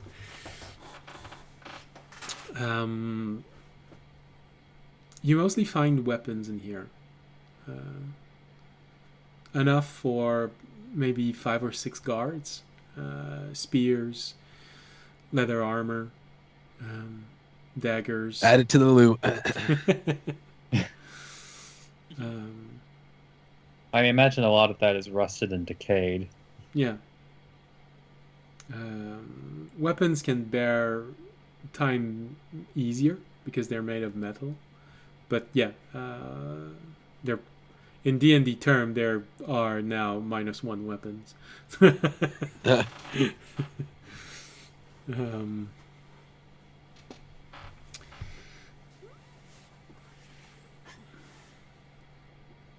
You find a key in there, which you easily realize that it's a key to what was a door closer to the front of this room. And doesn't take much when you just look in and you realize that, okay, so that really was a storing area. Probably a lot of food, because when you get in there, it's a lot of empty crates. Crates which would have been perfect for storing food. So, decayed, long time ago. Actually, there is a jar that looks still sealed, and you think the image is a pickle, but, 500 years old sealed pickles.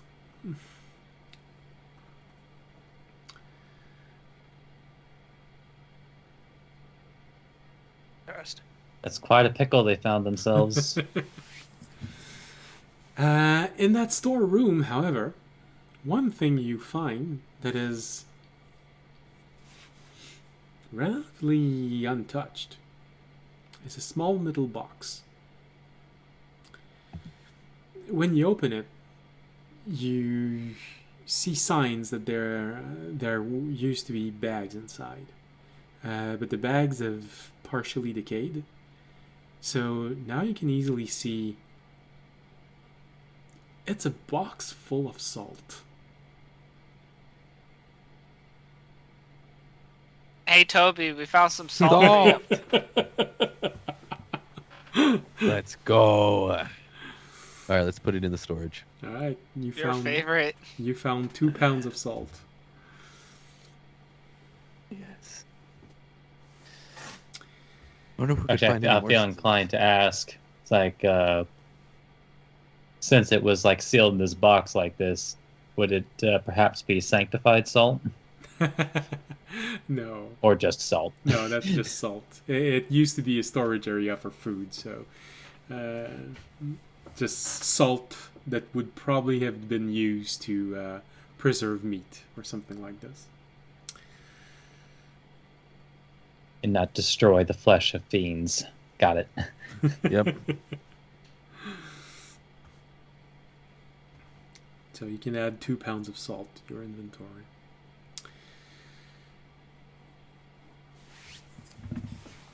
And a nice box. And a nice metal box. And a nice metal box. That's the most.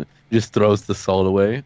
Box, let's go. Nice, I got a box.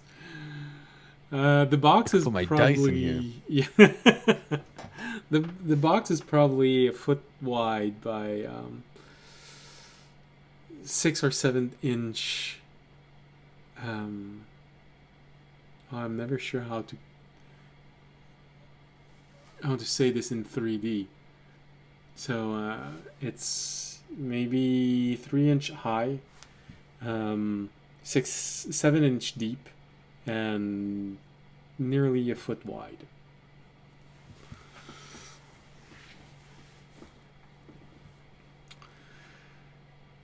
Yes, I'm describing a box in which you can put 2 bricks of 1 pound butter.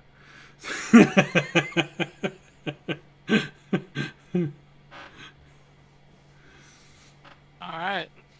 So, you have this box and it's filled with salt. With the exception of the money and the weapons, you can't find a lot more. So, you get the feeling that this wasn't the main place where they would have tried and hold out, because there would have been a priest in here.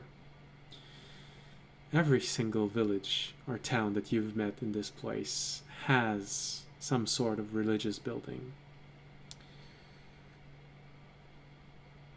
Well, let's look for that. Yep.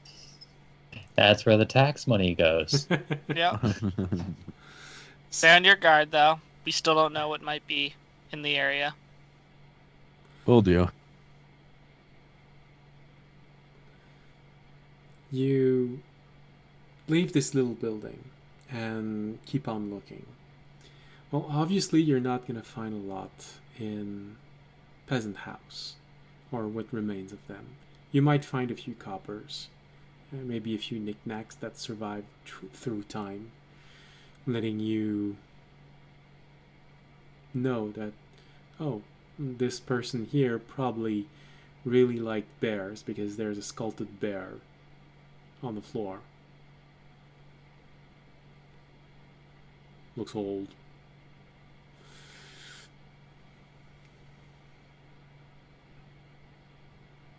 You find 2 rings, 2 golden rings, in one of those houses. They look like wedding rings. Didn't end well for them. I think I can do something with wedding rings. I have some spell I can do. I don't remember what it is, though. Ceremony, I think.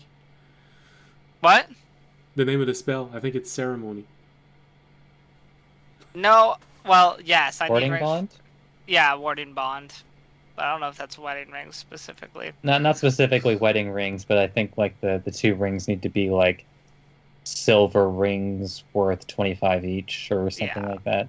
I can cast warding bond now, guys. It's not good, but I can cast it. It's not good, but Not good, guys. Never happening. You eventually find the place of prayer, and it becomes obvious that this place is heavy. It wasn't made to resist a long siege, so it quickly caved in. The moment you enter this place, you sort of see how that fight went. A lot of ash still on the floor, gathered up in corners. An audience, you're very familiar with the ashes left of undead being blown apart, burned by radiant energy, by gods. Judging from the piles in the corners, there was a lot of them, and the priest put up quite a fight. You find several staff. They look very ordinary, with their quarterstaff, maybe half a dozen of them. Okay. Some of them still in the hands of skeletons, others just on the floor. I'll throw them in the place in case we ever need a monk army.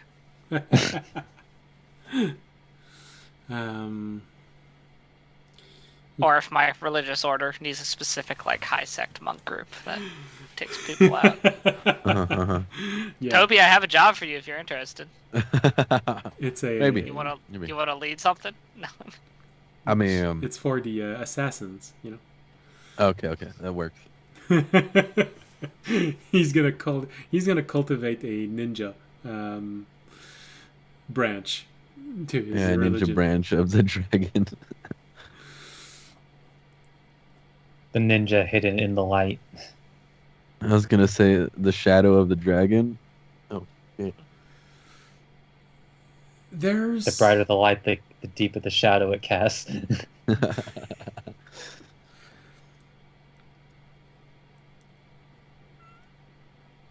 There's a door at the end of this room. It's been caved in. It's a roomy room that. It's a roomy roomy place. Very roomy place. Look at this room. It's a very roomy large room room filled that with you entered, room, in this, with a but lot of room. At the end of this, there is a door. And the moment you look at that door, there's a heaviness to it. It's almost radiating from inside. There's something in you that just says,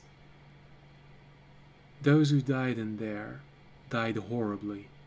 And because of that, the restless now haunt this place. I'll give a prayer and then open the door. Well, they had to be protecting something. When you open the door, the only thing you could say is there is an unnatural darkness in there.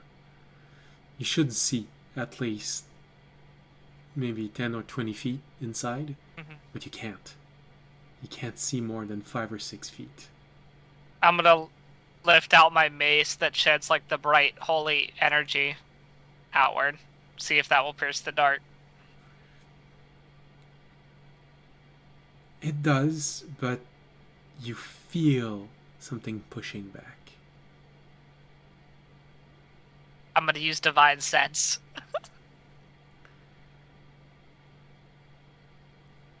Okay.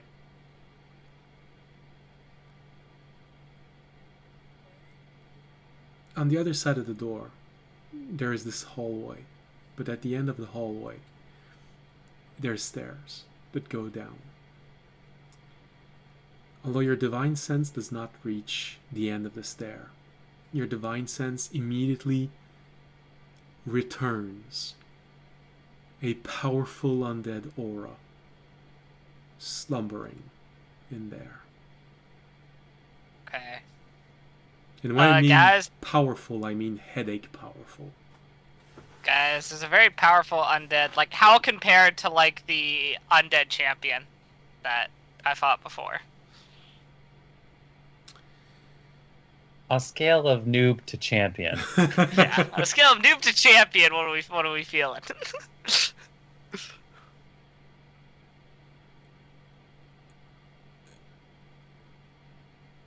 Even for you, there's bad anxiety when you're looking at this. The champion, there was good anxiety because there was a challenge there. This thing is stifling. It feels like it's pulling out your breath when you exhale. Okay. But you feel that yeah. it is sleeping. It is slumbering. Guys, there's a very powerful undead, like one that would probably be very worrying for us to fight if it wakes up.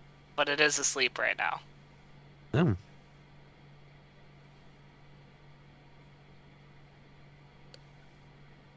So does that So- mean this place is where we gotta be? I mean, I feel like there's obviously probably, it's protected. I don't know, because I can't know if I can sense anything like else magical down there besides the undead, but You can only feel that incredibly powerful, evil Yeah. thing in there. let's come back. Let's look around the rest of the town, and then we'll come back here if we don't find anything else. I don't think the gods would throw a fight at us when there's a person missing. I think we should go introduce ourselves. No, okay, let's go search the Well, rest of the town. I'd like to remind you that food poisoning was declared 35 minutes before we started. Yeah. I'd also like to remind you that technically we can still go get Fisher if we want to fight. We just want to Andre controlling. Yeah, that's true. All right, let's check the rest of the town, but I feel like this is the area we need to be. Yeah, but let's check the rest of the town first, and then we'll come back and make some decisions. You leave this place where it is, and obviously there's not enough skeleton where you were to justify the destruction of this town. Maybe they're all downstairs, and this is why something happened there. But right now, with what you have, there's a lot of people missing. So you keep on moving forward, and you come across the station where the train stops, and you see the train yard. It looks relatively intact.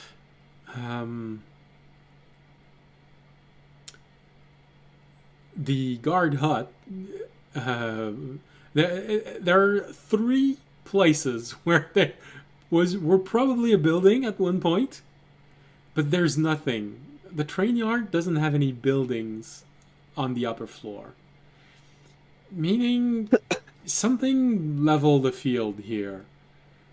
So the only thing you have to turn the plate, to lower it, is the manual commands. Okay. Manual override. So it's going to make some noise if you want to do this like this. But Okay. the equipment seems to be mostly intact, as best you can tell. You're not Fisher. You've never seen that equipment. You don't know what it does. I do think we should go back and tell Fisher he can bring the train in, though. So he can start. Do we want to bring it in now, or do we want to finish searching the town? There's one I mean, we can large finish- building left. I mean, remember, it's going to take us 2.5 days to repair the train. We should probably start the repairs as soon as possible. All right. And we also now know that there aren't any active enemies around. Well, I'll check so the we big should go- building. You guys go get Fisher. Okay, Toby. The last building Roommate. is Can you go with Toby while I go get Fisher? Raimi gives like a soldier salute. Also, if Toby's being stupid and like starts trying to kill himself, like with the powerful undead, I do give you permission to leave him. Respectable. all right. So, audience, you start moving out, getting Fisher, while Tobiashi and Remy, you go exploring the last building. The last building standing is probably what was the inn. And the closer you get, the more you realize that that place was heavily fortified, both from the outside and the inside. But it didn't hold. And it wasn't the door that gave out. There's a gaping hole on the side of the building. You get the feeling that the undead eventually managed to push in. Maybe those large ogre simply struck the side of the building and created an opening. Or the zombies gained enough intelligence to find a battering ram and Build one and then aim properly, always at the same place. Then you remember that play about, that guy that because he doesn't say the right words on a book, summons an army of undead, and remember the army coming in and they had large siege equipment.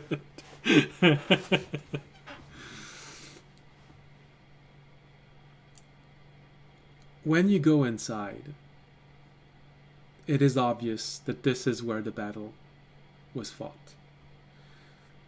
You see a lot of weapons, a lot of damaged weapons, damaged equipment. You can follow the combat as it entered. They tried to push things in the way, to make a makeshift barricade as fast as they could, but they weren't able to. The undead simply plowed in. They tried to plug up the stairs going up, but it didn't work. Eventually they got through. You see people, dead skeletons in the stairs with weapons in hands, armor in hands.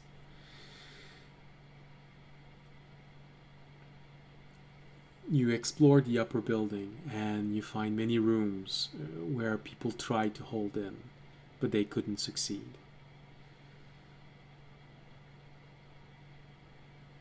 People, skeletons, still in their bed, or what you think were bed, because it's sort of a large, roughly square metal shape. But yeah, rectangle metal shape. So it's big enough for a bed. But like there was a vaguely heart-shaped one where one skeleton was completely bound like by their hands and feet, but they don't talk about that one.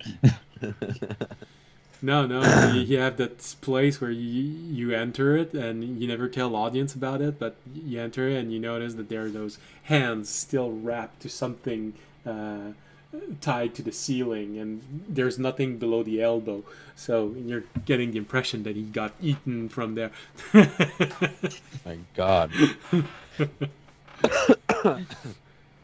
You wanted to go Well, out. I knew he wanted to get eaten out on his honeymoon, but not like this. Oh, I knew I shouldn't have said that. So,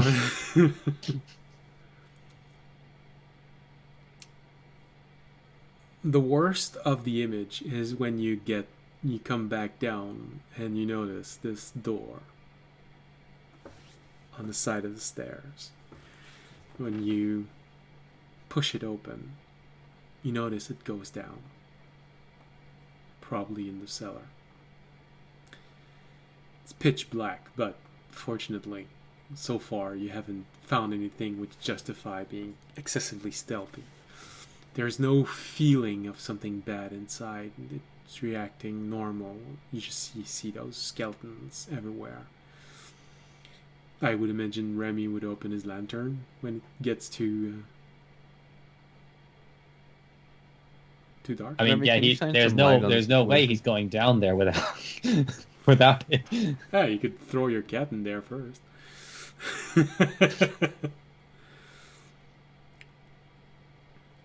When you reach the bottom of the stair, you realize that this is where the last stand was fought.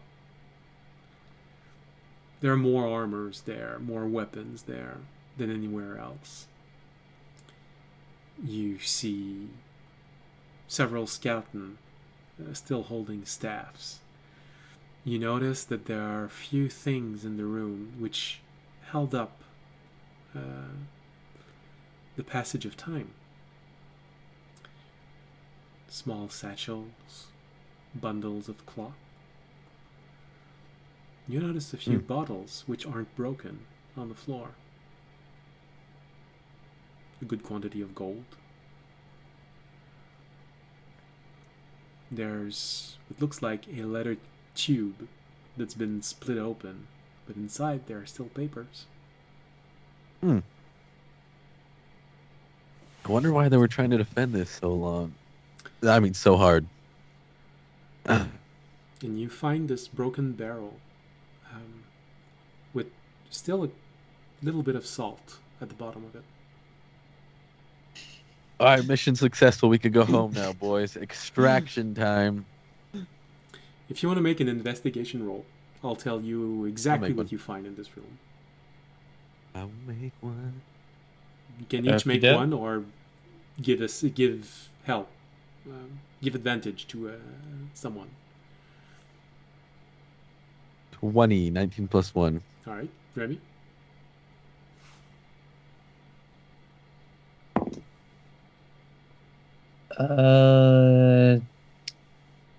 Not much better. A 23. Okay, oh, that's still pretty good. So, you open all the shutters of your lamp, letting out light everywhere. And you start rummaging through everything. Meanwhile, audience, you have no problem getting to Fisher. The moment you tell him that everything's fine. You hear an explosion. An explosion coming from inside the village. No! They blew themselves up.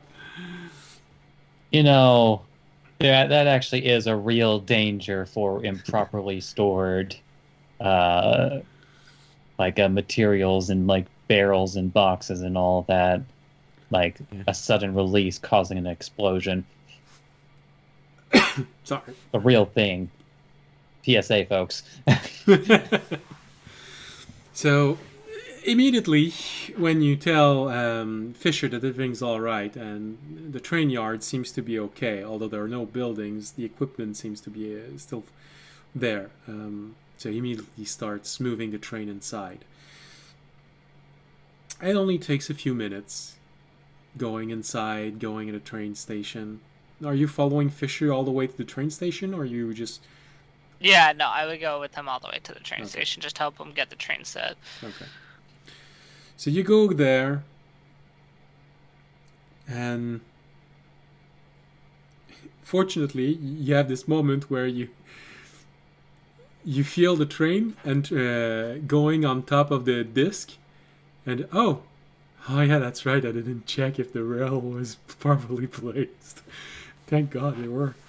Whew, that would have been awkward. The train slides in, go on top. Fisher comes back down and goes in the pit. There are no undeads there. Again, fortunately. Although there is something now that keeps creeping in your mind. Why aren't there any undeads in here? Everywhere else you went, there were undeads. But in here, they all left.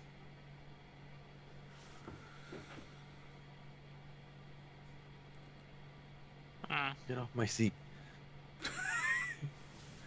You know, every joke in my brain wants to say like, oh, this must have been where the champion collected all of his undead.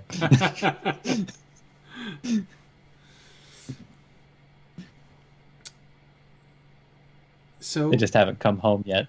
Fisher starts lowering the train inside the pit. Look at the job, look at everything that needs to be done. Looks at the different equipment, and there's a brief moment of you recognize his expression as there, damn, where do I start with all of this?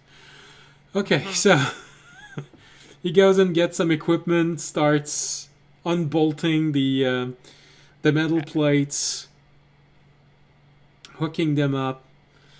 That's the long process. You can remain there and start helping him, or you can rejoin your friends and help them pillage this town. I'm You gonna can't rejoin pillage the with town my that's already been friends. destroyed.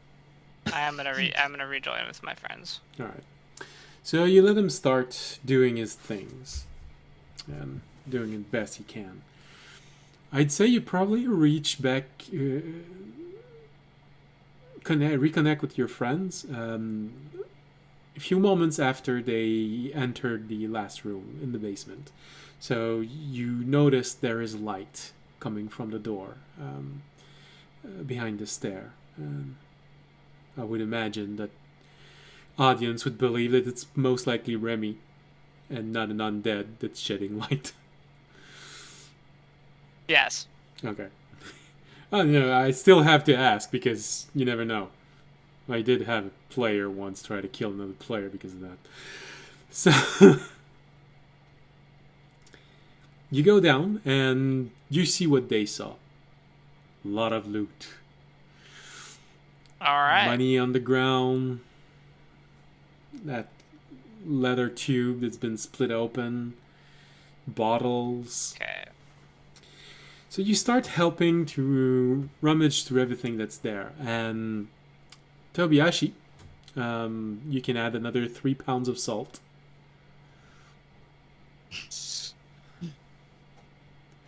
Oh yes, that makes 5 pounds of salt in this town. Town's rich. So now, audience, you have a drawer in your in your dimensional space that's Speaking filled of that, with I am gonna salt. plant Ornak in the dirt Okay. while we do that, or ask Remy for the acorn so we can plant him in the dirt that we got, so we have him around. Oh yeah. Raimi will go over to the dirt.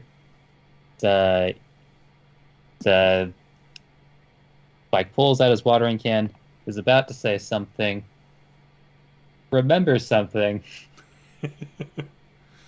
And then I think it was a cult's voice, right? Yes. Little yeah. intellectual. I just wanted to make sure because there were a lot of proper nouns thrown out there, and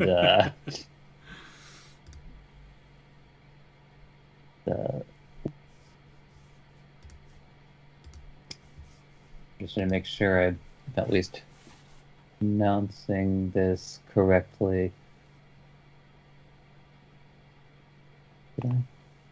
Yeah. It's like he takes the watering can, starts pouring it, and says, "The child of Atrasil." Yes, you pronounced that's right. Atrasil. So, And then puts the acorn in it. yeah. You water it.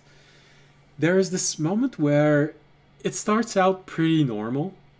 He grows, and okay, good. You're in the limited space. So just needed to roll, make sure that the other one doesn't come out in the basement. So far, every time we've had to plant Ornak on this island, I keep clenching my anus about the small chance that we're getting the wrong one at the wrong time. So he starts growing, and this is where you see a difference. The leaves seems to be a bit more lush. There's even this faint sparkling as he grows. He still grows into himself. Still looks like an oak. Although there is a little change of color. Probably due to the season. And when he stands up, he goes, "Oh, that smelled nice. Hey, hold on. What did you do differently this time?" I don't know. I was gonna ask you what them nymphs have been doing to you, because you have a certain sparkle you didn't before. Right. Are you pregnant? He looks at he looks at his branches. I don't think so. I'm just gonna lean in close to Toby, just been like, "Man has got laid." No, you know you don't know anything about that, but Oh, Like, I'm just like in bed. No, they just played with his yeah, chunky trunk. yeah. Anyway, you're looking good. Oh, it feels different. Feels like I have access to more. Like you unclogged something. Oh. Hey. I told you the Epsom salt baths really do a number on you when you do them for long I think enough. I can cast stronger spells. I feel like you like got I a have root new canal. abilities. Nice.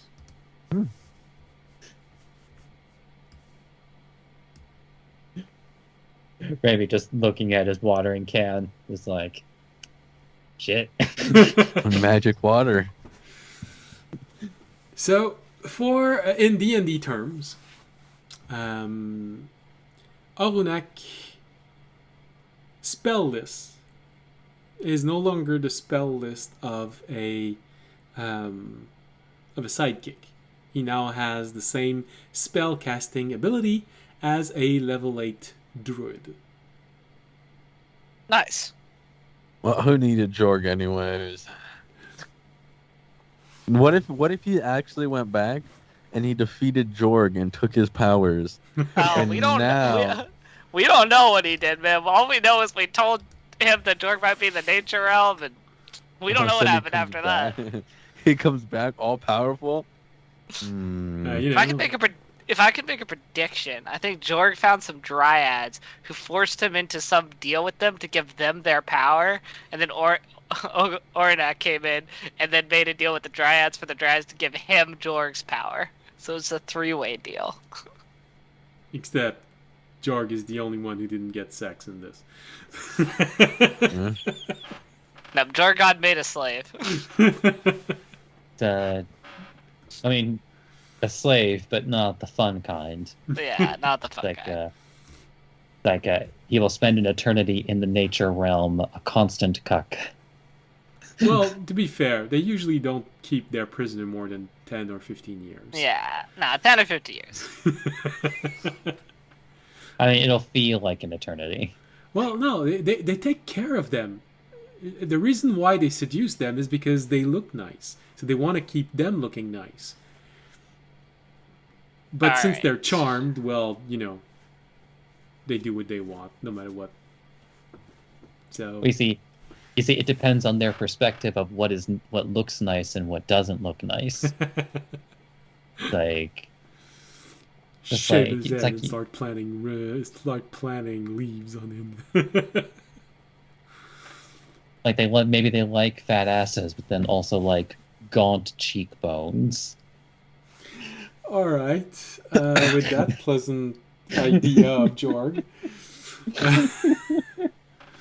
So, Onak now has a better spellcasting ability. Alright. He still functions the same way as a sorcerer would, meaning that his spells are more like innate abilities. He just uses the same thing as spellcasting abilities. All right. So, What did we find? well, that's the first thing he wants to know. So, why was I called? What's happening? Oh, we're just in a town with some loot, but there's also a powerful undead here that we may need to deal with later, or may not. So, but you're there you're here in case of that. Right. Also, potentially to manually help Fisher fix a train. Yeah, Yeah. of course. Of course. The dryad tea treats me better.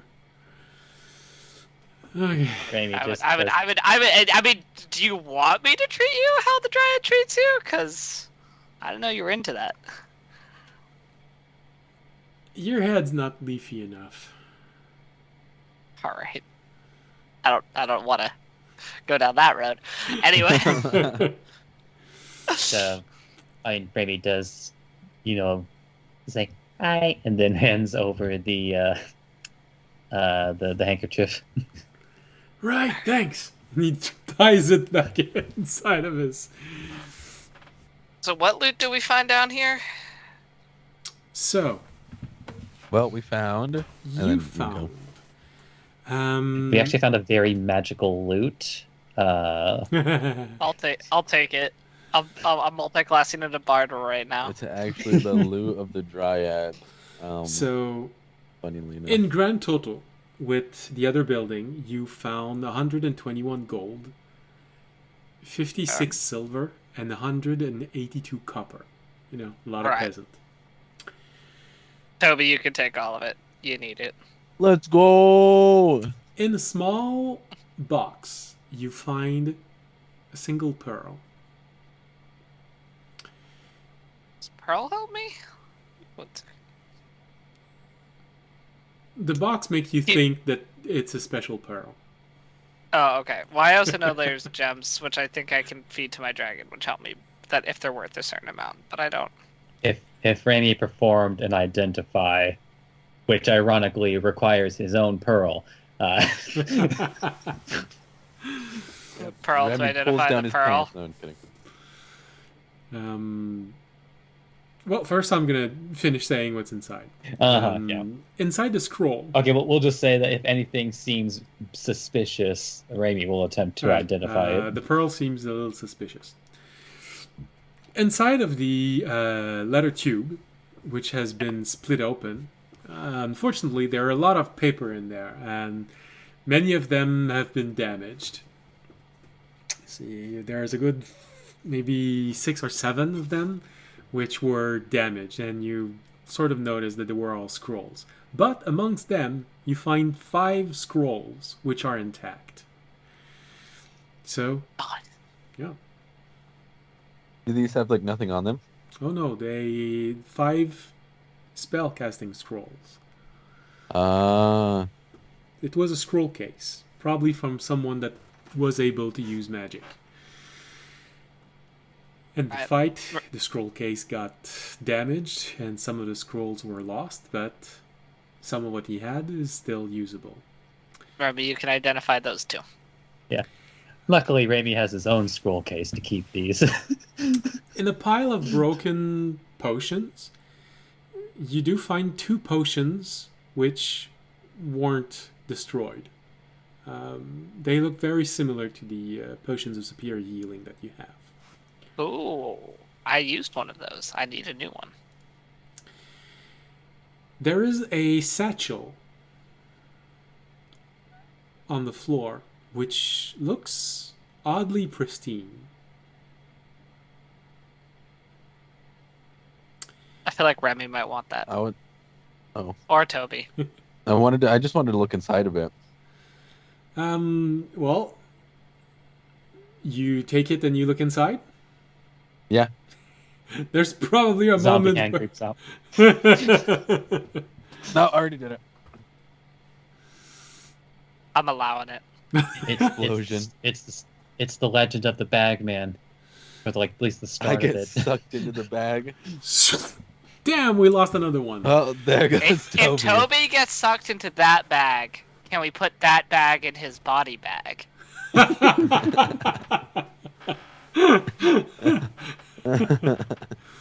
So you open the satchel and it's empty. But there are 6 compartments in it. 6 compartments large enough to hold 1 potion each. Ooh. Oh, it's that satchel. Okay. Around the neck of a skeleton, you find a necklace with beads. I thought you said beans. 5 of them. Toby's not allowed to touch that. 5 of Boom. them looks to be made out of special stones. It looks like a prayer bead.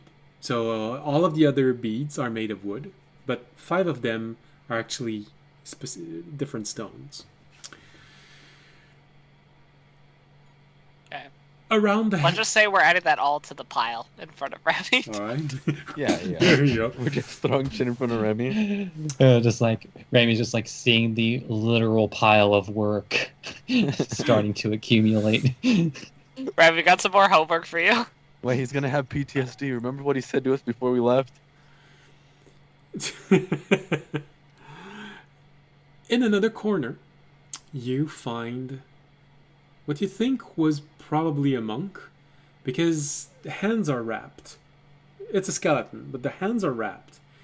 And there is a small pouch in which you see bundles of cloth. The wrappings on his hand also looks pristine. Throw that in front of. I pull off the arms and throw the arms in front of Remy. So, Remy, We do have another person. and that's the extent of what you find. Okay. So, Remy, That was a satchel, prayer beads, prayer bead, bundles of cloth, satchel, wrapping. bundle of cloths, the wrappings, pearl. 2 potions, 5 scroll, 2 potions, and 5 a pearl. scrolls, and a pearl. Oh, and the monk stuff. Yeah. Well, that was the pristine wrappings. Yeah. All right. How long is that going to take you to identify? We should probably. Oh wait, no, we can't interrupt Fisher. Why don't I mean, I'm not also going to sit here if he needs like 3 hours to identify. We could also identify. Yeah, we the should stuff take later. him back. Yeah. Well, if you have to identify each one by hand, Remy, it's going to take you 2 days to identify everything. Wait. Well, no, not 2 days. It's, Well, you have 12 objects to identify. what's like, at least if he's doing it, because like with identify, it turns like each identification into 11 minutes per. Oh, sorry. I thought it was an hour. Because I thought you were a ritual No, casters. no, you're thinking of like if you. Let me like, don't get me wrong. Like, not every DM does this, but technically, you can also learn what an item is if you take an hour to like futz around with it. Oh, okay. But I find that most games I'm in don't do that. So All right. So Let's bring this all back to the train, and Yeah, then we so we're can all help together. Fisher fix things. all Like right, maybe do so- the metal plate. the reason Well, why let it took me so identify long the stuff. last time Rami had to do mass identify is simply because I, the player, didn't want to take so much time out of a session identifying one thing at a time. Okay. So while Fisher is doing this, you probably have for something like 3 hours of identifying things in front of you. Just enough time for us to help Fisher fix the metal plate. Oh, Tobiyashi made sure that since we did give you all the coinage that you actually added it to your character sheet, because it'd be Yes, very I- unfortunate. I if you have it on lost my that. notes. I'm about to put it on there. All right. Yeah. And I mean, 5 if someone pounds else, of salt. if someone else wants somebody, they can. I just feel like Toby's very broke. And can I am maybe, very. Toby is easily the very most broke. poor among us. yeah. Well, it he's could I'm a maybe use a little monk. I'm a coin. monk. Yeah. He's a monk, that's okay. Yeah, it's okay. We can give him some money. I will be rich when we get back, unless your church uses all the money. Well, no, everyone's gets their cut. Oh yeah, But I mean, I guess if our still church, my if own. we just don't get back, and the church just is like, well, I guess they're dead, we're gonna use all the money, then yeah. But I Well, did in sell some fairness, of my own money. Tobiyashi is already going to have a bigger cut than most people because Raimi at least accounted for the fact that he offered his own coinage when he was doing the deal. Yeah, I still have it here. 16,000 gold to be deduced out of 1 share. yeah, but then Toby also owes me, I think, like some amount. think 3,000.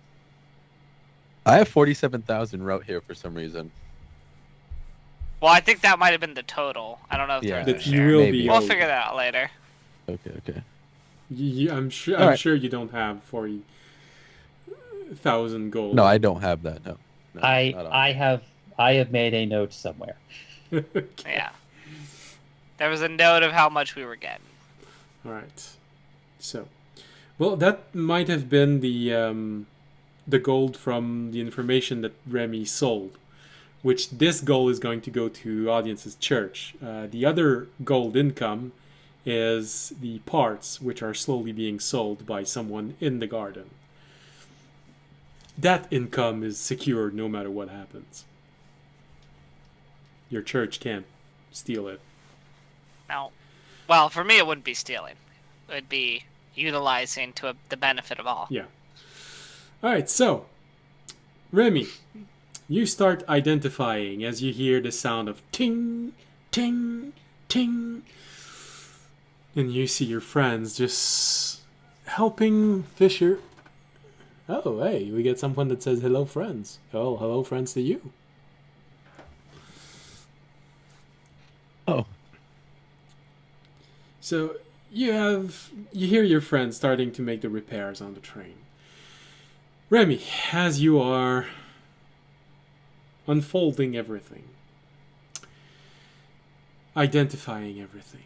So, first, the pearl is a pearl of power. The actual magical object inside of the Dungeon Master Guide. It's a pearl of power. Mm-hmm. The scrolls. You have one glyph of warding. One scroll is a scroll of haste. One scroll is a scroll of wall of fire. One scroll is a hallucinatory terrain scroll. And the last scroll is a bit different than the others. It has some priestly writing on it. It's a scroll of revivify. Ooh. So you have one use nice, of very nice, revivify very nice. that anyone can use. That's probably don't give it to the druid. I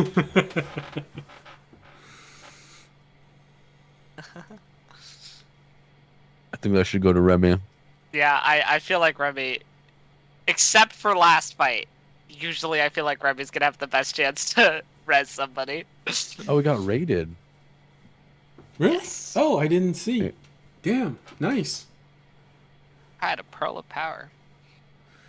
Oh yeah, Pearl of Power is good. It is good.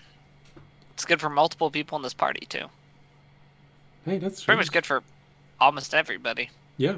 Anyone that has spellcasting ability, Pearl of Power is good. Is nice. Some say, or you know, some say it's an extra use of level 2 Divine Smite. Okay. Oh, I thought I had Well, put the semi-soon. Yeah. Semi-soon, an extra level of level 3 Divine Sight. Yeah. I thought that I'd place the warning when someone raids me. Apparently, it didn't work. That's Yeah, sometimes it's iffy. Well, it's probably because I think we got raided 5 times in 4 years, so I don't get a whole lot of chance to verify if it actually works. All right. And then what were the scrolls? We had a scroll of With the hallucinatory warning, terrain? haste, wall of fire, hallucinatory terrain, and revivify. And were the potions superior healing potions, or did you bait one of them again to be a poison potion? No, they're really two potion of superior healing. Okay. I'm not gonna do this every single time. I just wanted to have at least one place there. Can I have one of the superior healing potions so you use mine on Remy? And like That's right. Remy would gladly give you it, since the previous one you used saved his life. So, Fair enough. and maybe more of his feathers. True. The bundle of cloth are 6 more cloth of undead turning. the clots that you've been burning to explode zombies and everything like this. Oh, 10 more? That's solid. 6 more. 6 more. Take it. The satchel is an object that I created 2 days ago in D&D Beyond. It is a satchel of the healer. When you have it on you, it allows you to use a potion inside of the satchel as a bonus action. Wait, that's cracked. The satchel can only hold 6 potion, but it helps you in the sense that when you want to use a potion inside of it, it's gonna unbuckle itself. It's gonna slightly push the potion up. It assists you, so it's easier to take. Okay. It's basically a sports drink hat. I'm not gonna lie. I would also love that since I have nothing to do with my bonus actions ever in combat. All right, guys, You know give me all of the healing potions. Here we go. Do not give me all the healing potions, but anything that gives me bonus actions is good. The necklace, the prairie beads, is actually a necklace of prairie beads, exactly as the objects is described in the Dungeon Master Guide. One of the beads, so the 5 special beads are: you have one bead that is a blessing bead, so you can cast once every day the bless spell. There are 3 beads of healing, so 3 beads cast cure wounds. And 1 bead is a bead of restoration, so it casts lesser restoration. It is usable by priests and paladins, if I'm not mistaken. And I think druid? I'm not sure.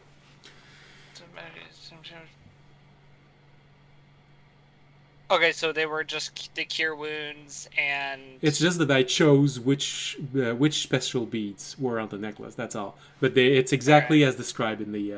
So it's Dungeon cure Master. wounds and 1's restoration? Is You that what have said? 1 bead of blessing, 3 beads of curing, Oh, which is cure wounds, and 1 bead of curing, which is lesser restoration. Okay. The hand wrapping, that's an object that I created, and it's mostly for Tobiashi. It is hand wrapping of smiting. When you place it on you, when you wrap it around your fist, you can change the damage of your unarmed strike for radiant damage. You're muted, so I can't hear what you're saying. I've been waiting for something like this.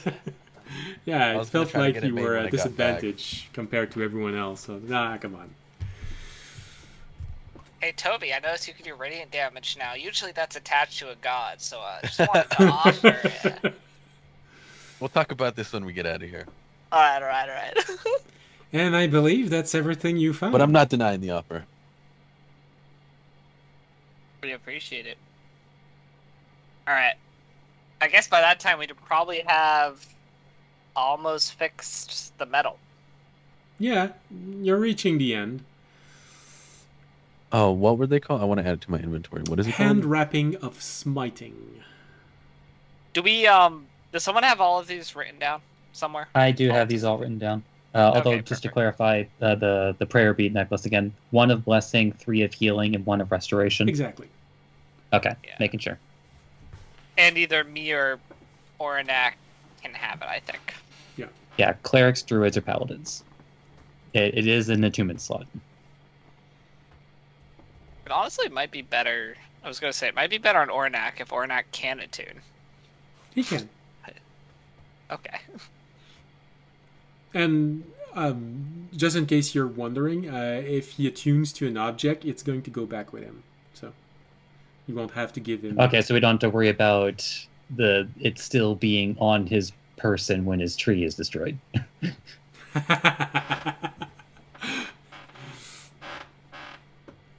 I will install these onto my hands. Yeah, no, don't worry. It's gonna come back with him. I'm gonna have to figure out how that works visually speaking, but mechanic-wise, it goes back with him. Aesthetic-wise, I haven't figured it out. Oh, wait. If you'll permit me the idea. Yeah, sure. Because, like, the one thing that does stay, like, with the tree is the neckerchief. But the neckerchief actually swallows the magic items on it and keeps them safe.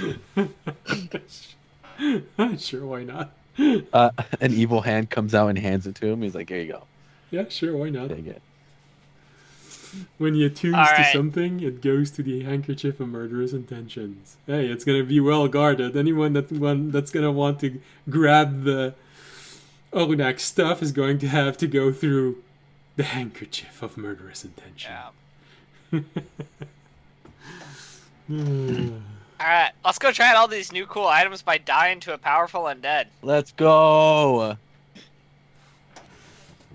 Although, since I'm not doling out quite everything, but should I go ahead and remove hand wrapping of smiting from the list? Yes. Like, Toby, Yes, you already have that in your inventory? Yeah, I I think put that in Toby's inventory. taking that. Instantly. Alright, just making took it. sure. So what color is Divine Smite? A set color, or can you like? Is it depending on you? It's radiant Not energy. Divine Smite, but radiant it's- damage, It's yeah. radiant energy, so it's pretty bright. Okay. And to Divine answer the Smite. question in the chat, yes, audience is a dragonborn. Pretty hot too. According to Remy. So then, and then, I mean, obviously, like, Fisher's not here to, like, give his own vote, but I think we were pretty set on the Ornock being able to wear the necklace as a party. Just, Yeah. All right. it's I'm looking for confirmation. I have not heard any confirming words. Of what? Yes, Oranak is wearing the necklace. Yes. Okay, just wanted to be sure because, like, basically it's either you or Ornac, so it's just like, so you had a bit much of a Yeah. stronger vote on that, but Yeah. No, I don't think it's. I think it's honestly better on Oranak. okay. Ornak has a moment where you give him the beads. Yeah, well, who gives the beads to Ornak? Probably. I feel like it would Remy. probably have to be Raimi. Okay. Well, I mean, like, Raimi would probably first try to give them to audience. It's just like, this is like, but like, audience maybe like does that whole. I mean, look at my stuff. Right, audience is the thing where he just looks at it, he's like, he kind of pulls out his amulet. He's like, "Nah, it doesn't work with the amulet. Doesn't fit the look." Give it to Yeah. Oranak. And then like, and he like looks at it, just like okay, and then Raimi will personally hand it to Ornak, and then maybe try to like maybe tilt his head, trying to figure out where it would go. He just looks at you for a moment. A gift? I've never received a gift from someone in this plane. Well, it's very generous. I don't know what to say.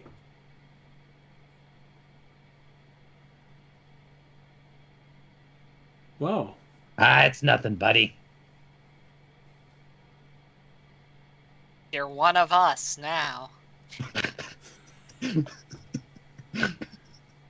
Oh yeah, sure. You're only saying this because now you know that I have success with women, so that you want me to be part of your group. No, Toby's a part of our group. What? What the heck? I'm standing right Hold on, here. Toby. Oh, sorry. There should probably be an asterisk here. Toby, Fisher, and Raimi are part of the group. Yeah, I don't really count Fisher. I guess you can't. Well, I guess you probably don't count Raimi either because he wasn't even going to try with women. So yeah, it's just Tobiyashi. See? Oh. Okay. Well, that's a okay. All right. Then I'll go Tobiyashi, to- or sorry, maybe first tries a branch, and then it's just like, no, it looks like it would fall off. So, I'm and gonna I'm gonna figure it out before you break something. You see him trying to fit this in different ways for the next, I don't know, 15 minutes. So he just tries to put it inside and then get around one branch and then trying to pull it and okay, it's stuck here, but I think it's okay. Good. And then eventually, how will I look?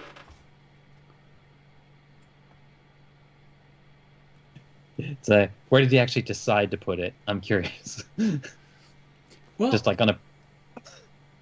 Well,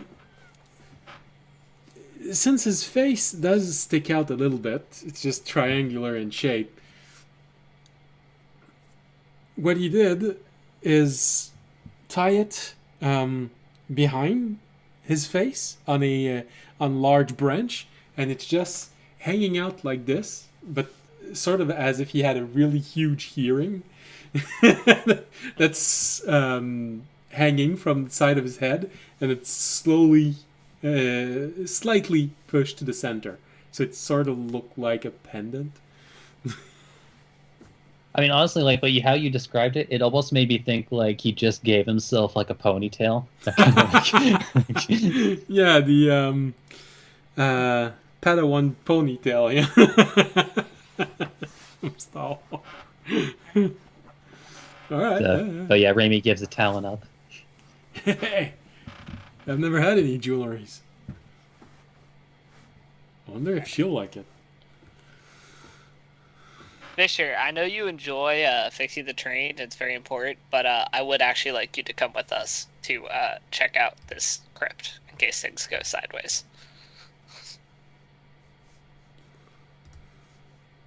So, if you want to do that. Well, yeah, sure. I can.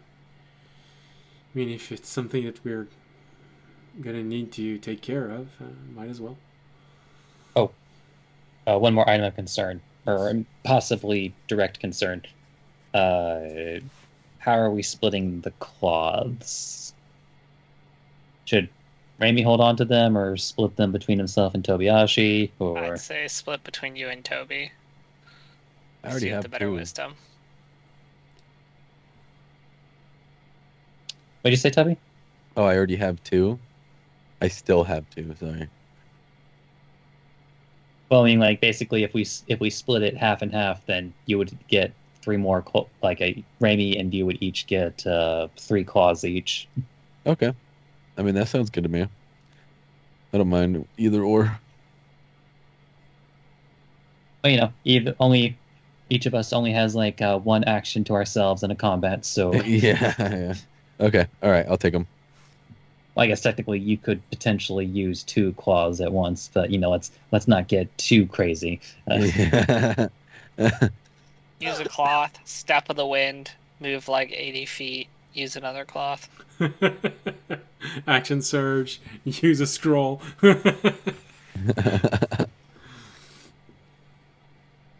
All right. So, All right, sorry, I interrupted that conversation. okay. It was just like, oh wait, nope, I don't want to hold on to these if I'm That's not okay. holding on to all of them. Okay. So, do you just want to show Fisher the place where there's a monster, or do you actually want to go down there now? Or I think I wanted to have him potentially with us for next episode, Okay. so he's with Yeah, us. let me go check it. I So was we'll have kind of- Fisher for the rest It's of the kind day. of, yeah, getting him there in case there is a fight next episode, which he hopefully will be there for.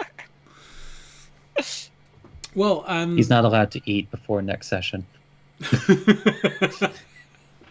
From now on, the day you play D&D, you don't eat anything. Don't eat. Should Raimi hold on to the potion of superior healing, or should somebody else hold on to that? You could hold on to it. Okay, I do you have not 2 have one? greater.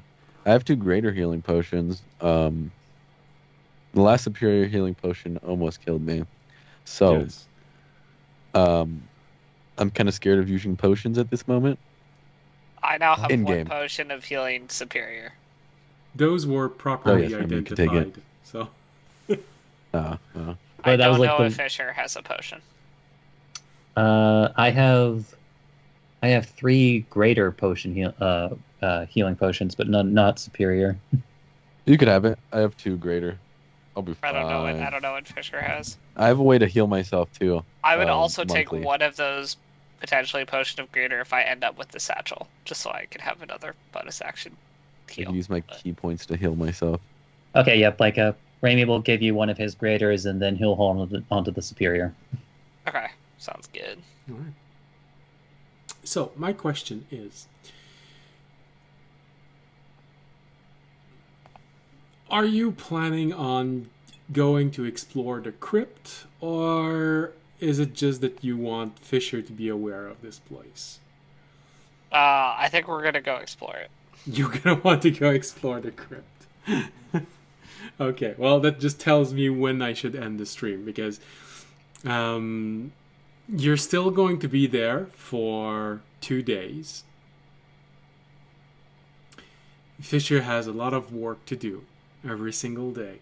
With you helping him, it does remove half a day of work, but still, you still have to be there 2 days. So if you want to go exploring now, I'm gonna end the stream now.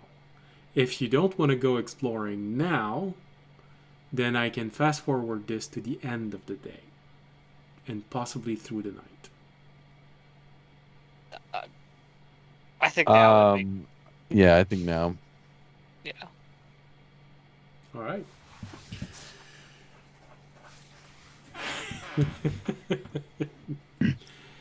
Although, actually, Yes. one consideration. Yes. If Fisher happens to get fucked up while we're down in that crypt, that might possibly delay his ability to repair the train later. True. So it actually may not be the worst thing in the world to let him get some repairs in first, and then Oh yeah, that's why we're gauge waiting going down to the tomorrow, crypt. I I'm think, just throwing that out there. I in think case that's obviously possible. there's just other problems. Also, to be fair, we're trying to do this stealth initially, kind of. I was actually maybe gonna have Fisher follow a little further behind us because he's not that stealthy. But because what I got from Draken is, while obviously this thing might not have the power to raise like 10,000 undead as an army, it on its own might be stronger than the individual champion we fought in terms of just like one-on-one strength. So Oh no! Again, my suggestion isn't that Fisher doesn't get involved. I'm saying that I'm suggesting that if we are going to get Fisher involved and like a combat does happen, it's like if Fisher gets fucked up enough, or even worse, like say dies, nobody else has the capacity to repair that train. well, yeah, but I don't think, like, are you saying we should wait till the end of the 2 days? Like, wait till the train is already repaired? So, I Before mean, we like, go as- check out the crypt? I guess I that mean, would as make far as sense, we know, that right? crypt isn't going anywhere. I guess that would actually make sense. But do we have anything else to do? We have nothing else to do in this town, right? Yeah. I Just don't think helping so. him. I mean, we were Okay. going to be stuck in this town for 2 days waiting for train repairs anyway. Okay. Yeah, I think you're right. So I think actually, yes, it would make more sense to fast forward till the end of the 2 days And then check it. and then check the crypt before we try and leave. So our train is at least. Also, if we have to make a quick exit, that's probably smarter. And we should probably have the train outside of the town. And in before we fact, go check it out. it would probably even give us time then to like say, actually remind me how long was the duration of the salt ward? I think it's 8 hours. I'm not sure, but I think it's very similar to the dome. But yeah, so like that would also like give us the chance to like before we then go into the crypt, the train already good to go. If something happens and we're having to like run back to the train, then it's already going to be like awarded by the time that we get there. Yeah. Unless we're exploring that crypt for longer than 8 hours, but I'm not going to bank on that. I don't think we will. Yeah, no. I agree. All right, let's do that. Let's do the fast forward plan. All right. So Everybody presses the fast forward button. everybody, I did a Skype thing where I pulled the days forward like a bunch of hours. yeah, yeah. gather your party. The Baldur's Gate 1. Gather your party before you leave an area. It's like Kingdom Come. You can Yeah. skip days. So you keep on working on the train for a while. You can keep on sleeping in the train, or you can, take one of the room, although it's extremely creepy, inside of the inn that's didn't hold out against all of the I would like to undeads. put a bed on the train. In 4 hours, you have enough time. Don't worry. I mean, actually, I will say that, like, possibly for future emergency situation, and since Rami doesn't really have anything else to do during this 2-day duration, Rami's actually going to observe Fisher Okay. repairing the train. Okay. So, for 4 hours, you watch Fisher repair the train. Audience, you probably help him. Olunak can probably help him also. He does have a few abilities which are useful to drag things and things like this. Tobiyashi, you probably take an hour of that to go steal a bed from the inn. But if I am understanding correctly, you decide to all sleep at the train?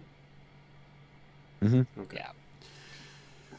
Yeah. The rest of this place kind of has bad juju. Yeah, a little bit. I will say, one of the nights while Toby's sleeping, I go and I find all the children's and dogs' skeleton skulls and I place them around Toby's head as he sleeps. What? The clubs, they're haunted. Although, I'll actually, with one exception, Rami would actually, especially if like Fisher plans on doing like any repairs like through the night. Well, he still needs to have some rest, Sentry rest. like everyone else. Essentially, it's the same thing as saying he only has an 8-hour battery, and anything that exhausts takes hours out of that battery. I mean, like, is he sentry resting while we are sleeping? Oh, Or- probably. Yeah. Okay. Then I retract my statement. So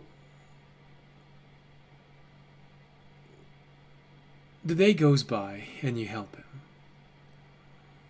And the first night arrives. And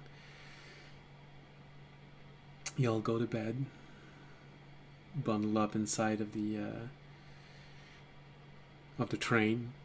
Probably use a large cloth piece that you found somewhere that was mostly intact, and close up the hole inside of the cabin so the cold air doesn't just blow inside.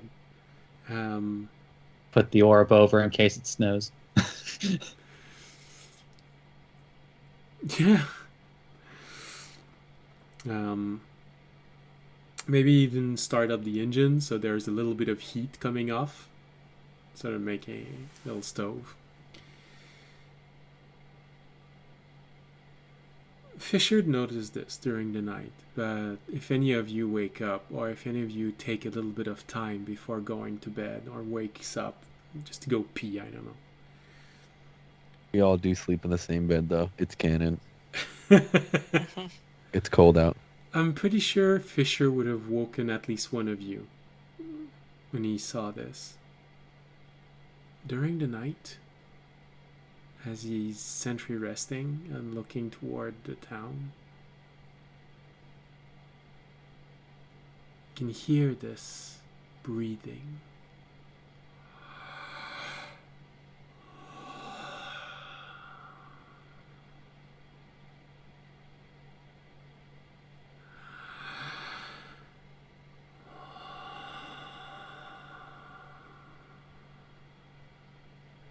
I don't like that. Oh wait, no, I'm asleep. Looking around, well, Fisher probably would have at least woken up audience with this, because when looking out and trying to figure out where this is coming from, he does notice that there seems to be wind coming out from inside the town. There's snow being moved. And Does it seem to be coming from the direction of the crypt that we found? by taking a few steps, he is able to see where the crypt is.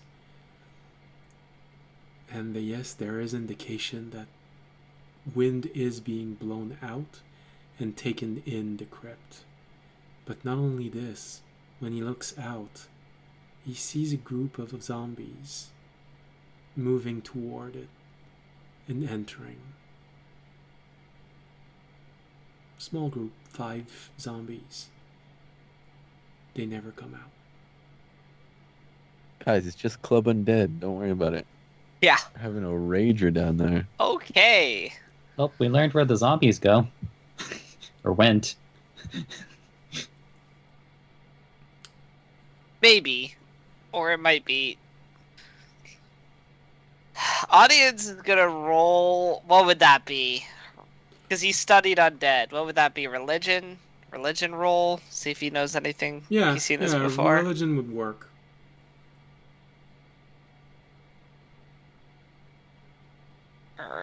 That's a -1, but we'll try. At 20. Oh, goodness. Maybe? Not Alright. actually. I was trying to call it. Oh. It was an 8. If you wake me up, I could help. I could help you. Yeah, you know that Tobiashi is very knowledgeable of religious things. Toby, there's something coming from the crypt. Have you ever seen anything like that? As soon as I wake up, I go to check. He just runs toward the crypt and goes in and never comes out. No. I check in my mind. My eyes start rolling back in my head.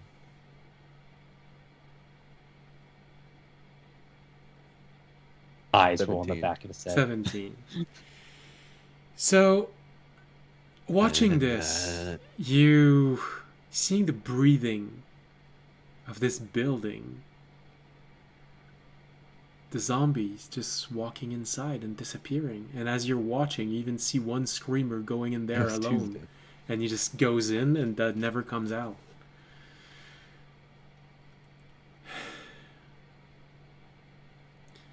There are no monsters that just come up in your mind, but there's a type of monsters.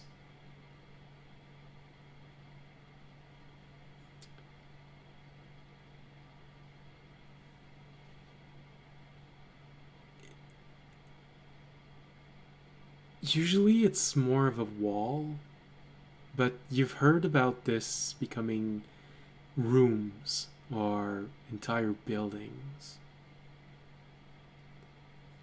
There's something inherently evil about what happens, Oh, fuck me. and yeah, I think you know where I'm going with this. It's a wall of flesh from Terraria.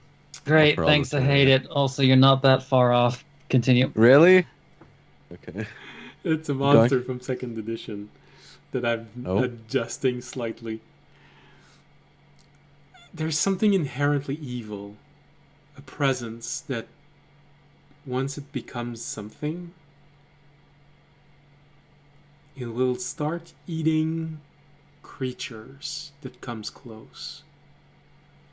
It doesn't just eat them, it incorporates them. It becomes part of them. As in every creature it absorbs becomes a new hand that strikes, Wait. a new book that throws spells, a new dagger that can be thrown. So we do also have the option just to leave. I want to put that out there. One thing that helps Tobiashi is that you know that these creatures are bound to a solid structure. So if it is what you think, so long as you don't go inside the building, you should be safe.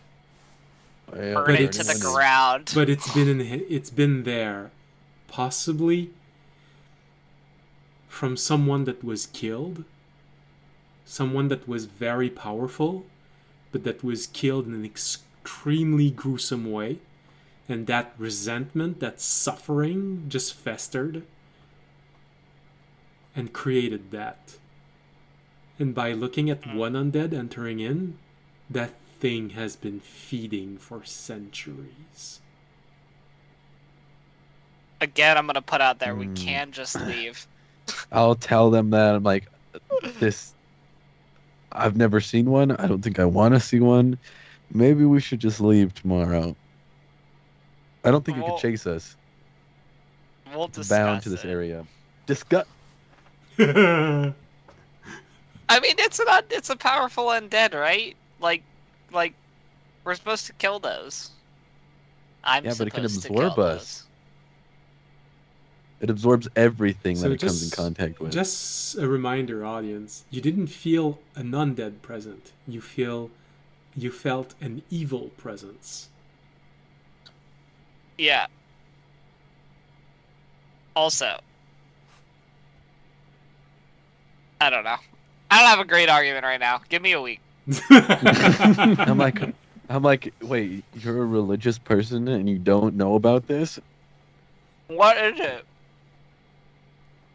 I think I live in Tell me what it Yes. is, and maybe I'll know what It is A- it is a based living wall? off the creature that is called the living wall in 2nd edition.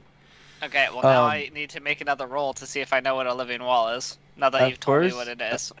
At first, I thought it was the false Hydra, and then you started explaining it more. I was like, oh well, Would audience know what a living wall is, and what would I roll for that? religion.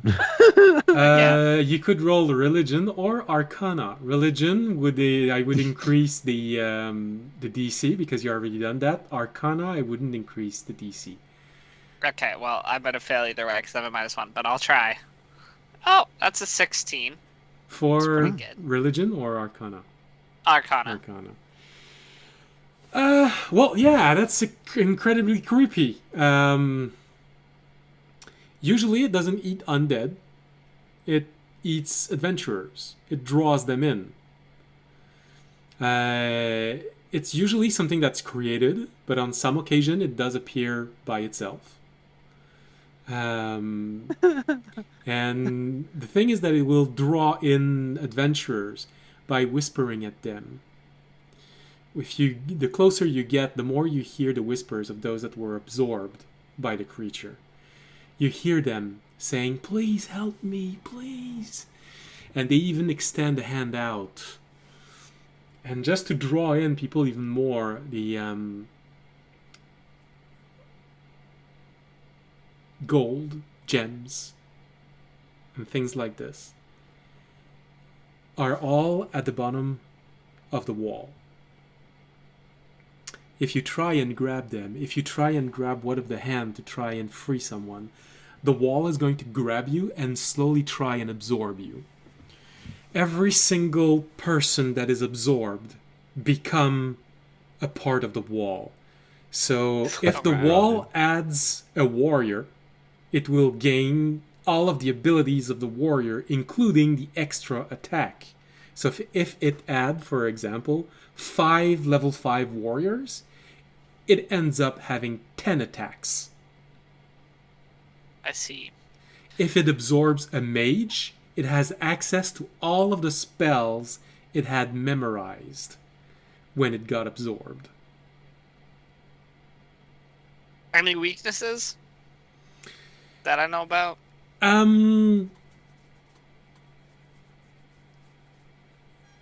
It might be undead, but it is before everything else an evil creature. So it might have the same weaknesses as an undead. Radiant energy. But also, if it's been alive for hundreds and hundreds of years. No, that's an Wait, aberrant. That doesn't work. It's not the same image. Sorry. No, I didn't even look. If this wall has been alive for eating hundreds and hundreds of dead, Does that mean every undead it eats is another attack, or no? Technically, yes, but I will not make a monster that had 5,000 attacks. Don't worry. Okay, that's what I was gonna ask. 'Cause But what you just said, I'm like, it will have many attacks. okay. Roll initiative. It's not gonna have like 5. It's not literally. We're not gonna walk in there. It's gonna be like it attacks you literally like 10,000 times. Abandon adventure, become the wall. Adventure. All right, we'll discuss with Fisher when he's Yeah. present. He seems to be working on the train right now. Right now, I don't see a reason to go down there, honestly, besides trying to kill it. So, Well, again, like the impression is that the wall might have, well, anything behind, possibly like behind the wall, but also maybe even in the wall itself. It's probably holding on to anything Yeah. that Every anybody was single holding on magical to. object that everyone had when they got absorbed. oh. Well, It is Well. the ultimate. Well, It is the now. ultimate loot in exchange Well, for now. the greatest threat you have he faced was up saying until there now. is a Okay, treasure trove, but man. we could toss the bomb down there and blow it up. Bomb time.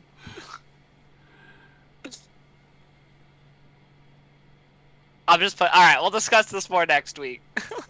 All right.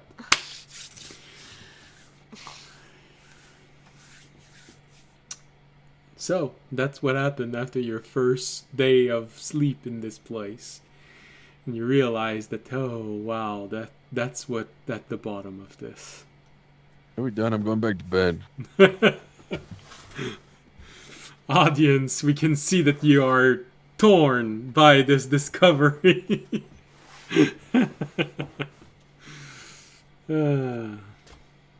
But you all go back to bed, and I guess next session is going to be tomorrow, when you talk about what you're gonna do.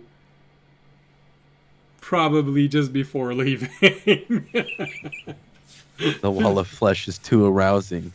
Tobiyashi jump. No, I'm just kidding. Hey, maybe it only eats undead.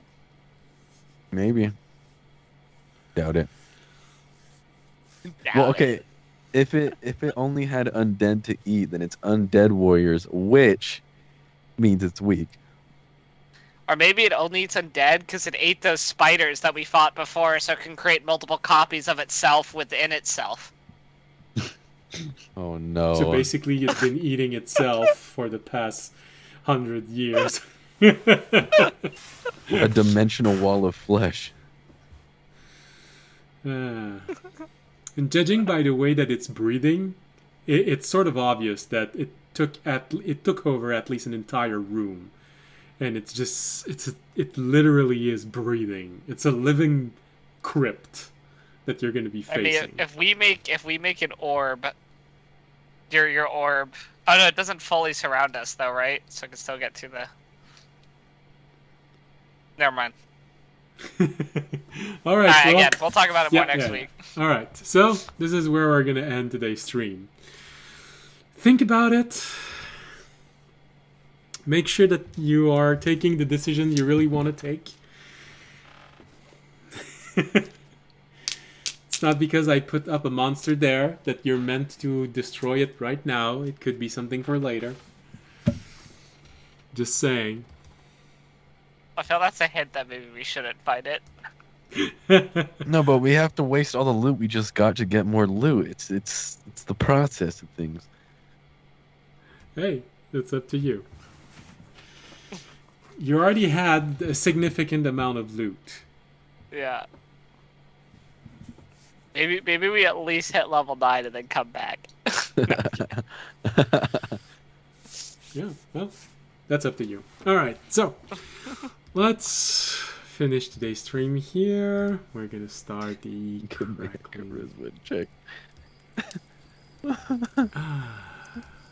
Alright, so thank you for watching. Thank you for being here tonight, or whatever part of the day it is for you. We hope you had a pleasant evening. We hope you'll be there next week, next Wednesday or next Friday if you're catching this on the rebroadcast. As always, if we get 3 raiders or more, we're raiding another D&D channel in my list. Although most of the D&D channel in my list do not go live anymore on Friday. We only have 1 or 2 channels, so it's always the same ones. I'm probably gonna have to find a few new ones. If we don't get 3 raiders, well, if Tobiash is there, we're gonna raid him. And in the case that he actually does do Dungeons and Dragons, well, we'll raid him no matter what. Okay.